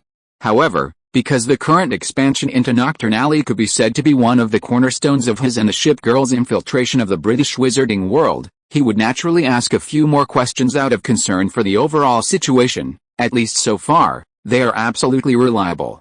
At least, I don't think these people can hide from our senses and Dzerzhinsky's methods," Hood said very seriously. "However, dear Admiral, you need to know that apart from our ship girls' unconditional loyalty to you, all other loyalties come at a price. Therefore, whether these people will be reliable in the future depends on our methods." However, after listening to Hood's subsequent analysis, Hugo felt that those people should be reliable as long as there were no accidents. First of all, establishing a foothold in a place like Nocturne Alley wasn't just about having money. And the ship girls had demonstrated overwhelming strength in this process. For a place like the Wizarding world that respected the strong, nothing could be more unifying. Secondly, For this group of Muggle-born wizards who were regarded as an important part of future strength, the ship girls had organized them very carefully from the beginning, especially after the addition of the Soviet ship girls. The tightness of this Muggle-born wizard organization could be said to far exceed most organizations in the wizarding world. Therefore, the ship girls had enough confidence in this group of Muggle-born wizards. Thirdly, in addition to being able to read people's minds, the ship girls also paid great attention to various aspects of ideological education. And under the guidance of these ship girls who understood people's hearts, at least these people wouldn't have too many problems in terms of pure ideology. Finally, strict management and organization were indispensable for a team, but these alone were naturally not enough. And in this regard, the ship girls gave those Muggle-born wizards hope that others couldn't give. In addition to providing those wizards with a decent job and good pay, they also opened up some knowledge to them based on their contributions, which was basically not open to these Muggle-born wizards. In this regard, we must thank those Soviet ship girls. Thanks to the spoils they obtained after fighting bloody battles, we have enough knowledge and wealth to reward those wizards who have joined our side. After explaining the situation in detail, Hood finally thanked the Soviet ship girls, led by the Soviet Union. After talking about these more serious topics, Hood also mentioned two interesting things. One was that the newly built restaurant in Hogsmeade had entered the final preparation stage and would open before Christmas if there were no accidents. The other was that after spending a year completing the first 2 books of Twilight, Belfast's double-pronged A Song of Ice and Fire also began to sell well, so he received the OB this year. OB. That's indeed very good, Hugo nodded. The OB, translated, is the Officer of the Order of the British Empire, divided into military and civilian awards. In his memory, this kind of civilian medal issued to Belfast had also been issued to Eddie Redmayne and J.K. Rowling in his previous life. Therefore, for Belfast, who was now a best-selling author, obtaining this medal was also reasonable. Of course, merely obtaining a medal of this level wasn't worth Hood specifically mentioning. Because for those ship girls, which one of them didn't have their uniforms covered in medals? Even military medals of this level weren't worth hanging on their dress uniforms for Hood. The reason why this matter had to be specifically mentioned was because Belfast had almost made some very interesting and serious mistakes during the investiture ceremony. This mistake wasn't in the common etiquette aspects. It should be said that Belfast's etiquette was the most impeccable among those who received medals this year. Hood first praised Belfast's etiquette. Hugo wasn't surprised by this, because these royal ladies were far superior to the other medal recipients who crammed at the last minute in terms of etiquette. According to Hood, even the royal etiquette officer sent to train them was surprised by Belfast's impeccable etiquette. Then where exactly did her mistake lie? Hugo asked curiously, his interest piqued. Chapter 175 Work Summary, Part 2. Belfast's problem occurred during her investiture. Unlike your impression of the 21st century, where the Prince of Wales took over due to the Queen's advanced age, this medal is currently awarded by the Queen herself. Hood laughed as she said this. But Belfast almost addressed the Queen as Princess the moment she saw her. For royal ladies, etiquette must be impeccable at all times, especially for those renowned for their royal connections when meeting members of the royal family. Therefore, Belfast's minor slip-up became a source of amusement for the British ship girls. I think you're thinking about something impolite, my dear Commander, Hood immediately inquired through the Admiral network when she saw Hugo deep in thought instead of laughing after hearing the story. Can you tell me what you're thinking? I remember the Queen is in her 60s now, but in your minds, she should still be that teenage princess. Hugo, with no guard against ship girls, blurted out after Hood's question. Time really flies. But I guess your perception of time is different from humans. Of course, it's different. We are actually closer to the heroic spirits you have in mind. Therefore, time basically leaves no trace on us. At this point, Hood rolled her eyes at Hugo through the Admiral network. So, we are eternally young? On the other hand, what sustains our existence is actually memory. It's the memory that humans have of us. Therefore, as long as there is someone in this world who remembers our existence, we can continue to exist. Hood paused here, then said in a very solemn tone. And as long as you, Commander, can become an ancient god admiral, all of us ship girls can gain eternal life at the same time. It seems I have a lot to do in the future, Hugo replied in an equally solemn tone after thinking seriously for a few minutes. But thanks to your reminder, I think I now know what my goal is for the future. For Hugo, Hood's reminder pointed out an important path for his future. Ever since he regained his memories from his previous life, Hugo had been somewhat confused about his future, because he knew he had come to a fairy tale he had read in his previous life. But he didn't know what he should do after the 7 years depicted in the fairy tale. But now Hugo had found his future goal, which was to get as much help as possible from more ship girls, and then become a powerful ancient god admiral, leading the ship girls to eternal life. Because of this, the work report was paused for several minutes. Then Hood, who had finished her report, exited the communication channel, and Massachusetts, who was in charge of American operations, began to report. Although development in the United States has been short, the overall level of development is good due to the large population. Massachusetts began to report to Hugo in a methodical manner. According to her, the shipgirls had successfully built a base each in New York on the East Coast and Los Angeles on the West Coast, and then began recruiting and expanding their forces. The various conflicts here are obviously more acute than in the British wizarding world. Massachusetts complained to Hugo about some of the things she encountered while working. At the beginning, we were directly blinded by the situation of the American magical world described in the data. Only in actual operation did we realize that the various situations here were much worse than we imagined. For example, the status of various mixed blood wizards or magical creatures, and the problem of extreme wealth monopoly similar to the British wizarding world. Massachusetts explained, for example, we now have a number of wizards who are mixed with non-human creatures. They have received standard education, but they are basically unable to find a job that matches their level of education through normal channels. Even Britain is better than here. At least, except for the years when the noseless guy was active. Hate-based attacks were not very common in the British wizarding world, but in the United States, almost everyday people are attacked because of their blood or identity. For example, the first non-ship girl member we recruited here was picked up on the street. At that time, he lost too much blood due to some evil curse attacks and fell outside our. If we hadn't rescued him, he would have been dead. Then you must pay attention to safety, Hugo earnestly urged. Don't worry, at least now we have gained a firm foothold in these gathering areas, Massachusetts said with pride. I have to say that these guys who like to discriminate against others here do love to provoke trouble, but the level of skill in their hands is really hard to compliment, at least compared to the wizards in Britain. They are not as good as those in the old world in terms of inheritance. Basically, they just use those few spells back and forth. Once you're familiar with them, they are much easier to deal with than those enemies in the old world. That's good, Hugo nodded slightly. At least in terms of fighting will and fighting skills, he believed that those troublemakers were definitely no match for the battle-hardened ship girls.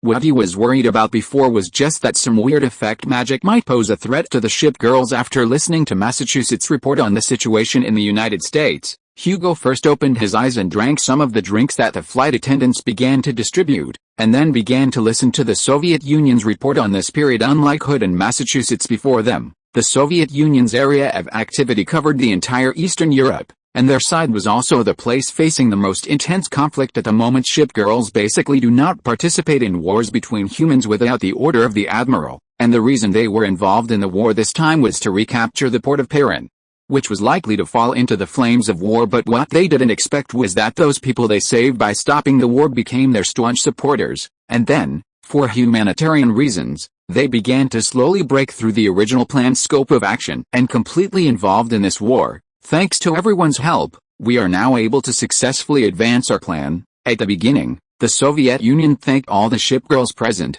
During this period, our infiltration of the wizarding world has basically entered a comprehensive defensive position, because now we have almost put all our energy into the battlefield in the Balkan Peninsula. Next, the Soviet Union began to report to Hugo on the specific situation of the war to recapture the home port. Unlike what Hugo had imagined before, the shipgirl side had gained a far greater advantage than even in the previous speculation. Dear Commander Comrade, I would like to remind you that even if we are just some old-fashioned warships from history, but once placed on land, no land combat unit on this planet will be our opponent, the Soviet Union immediately said proudly to Hugo after sensing the doubts in Hugo-sen's mind. End of this chapter. Thank you so much for reading until the end. Don't forget to give it a like. Looking for more exclusive content and immediate access? Subscribe to our Patreon. Remember, every like, subscription or donation encourages us to continue. Thank you all. See you in the next video.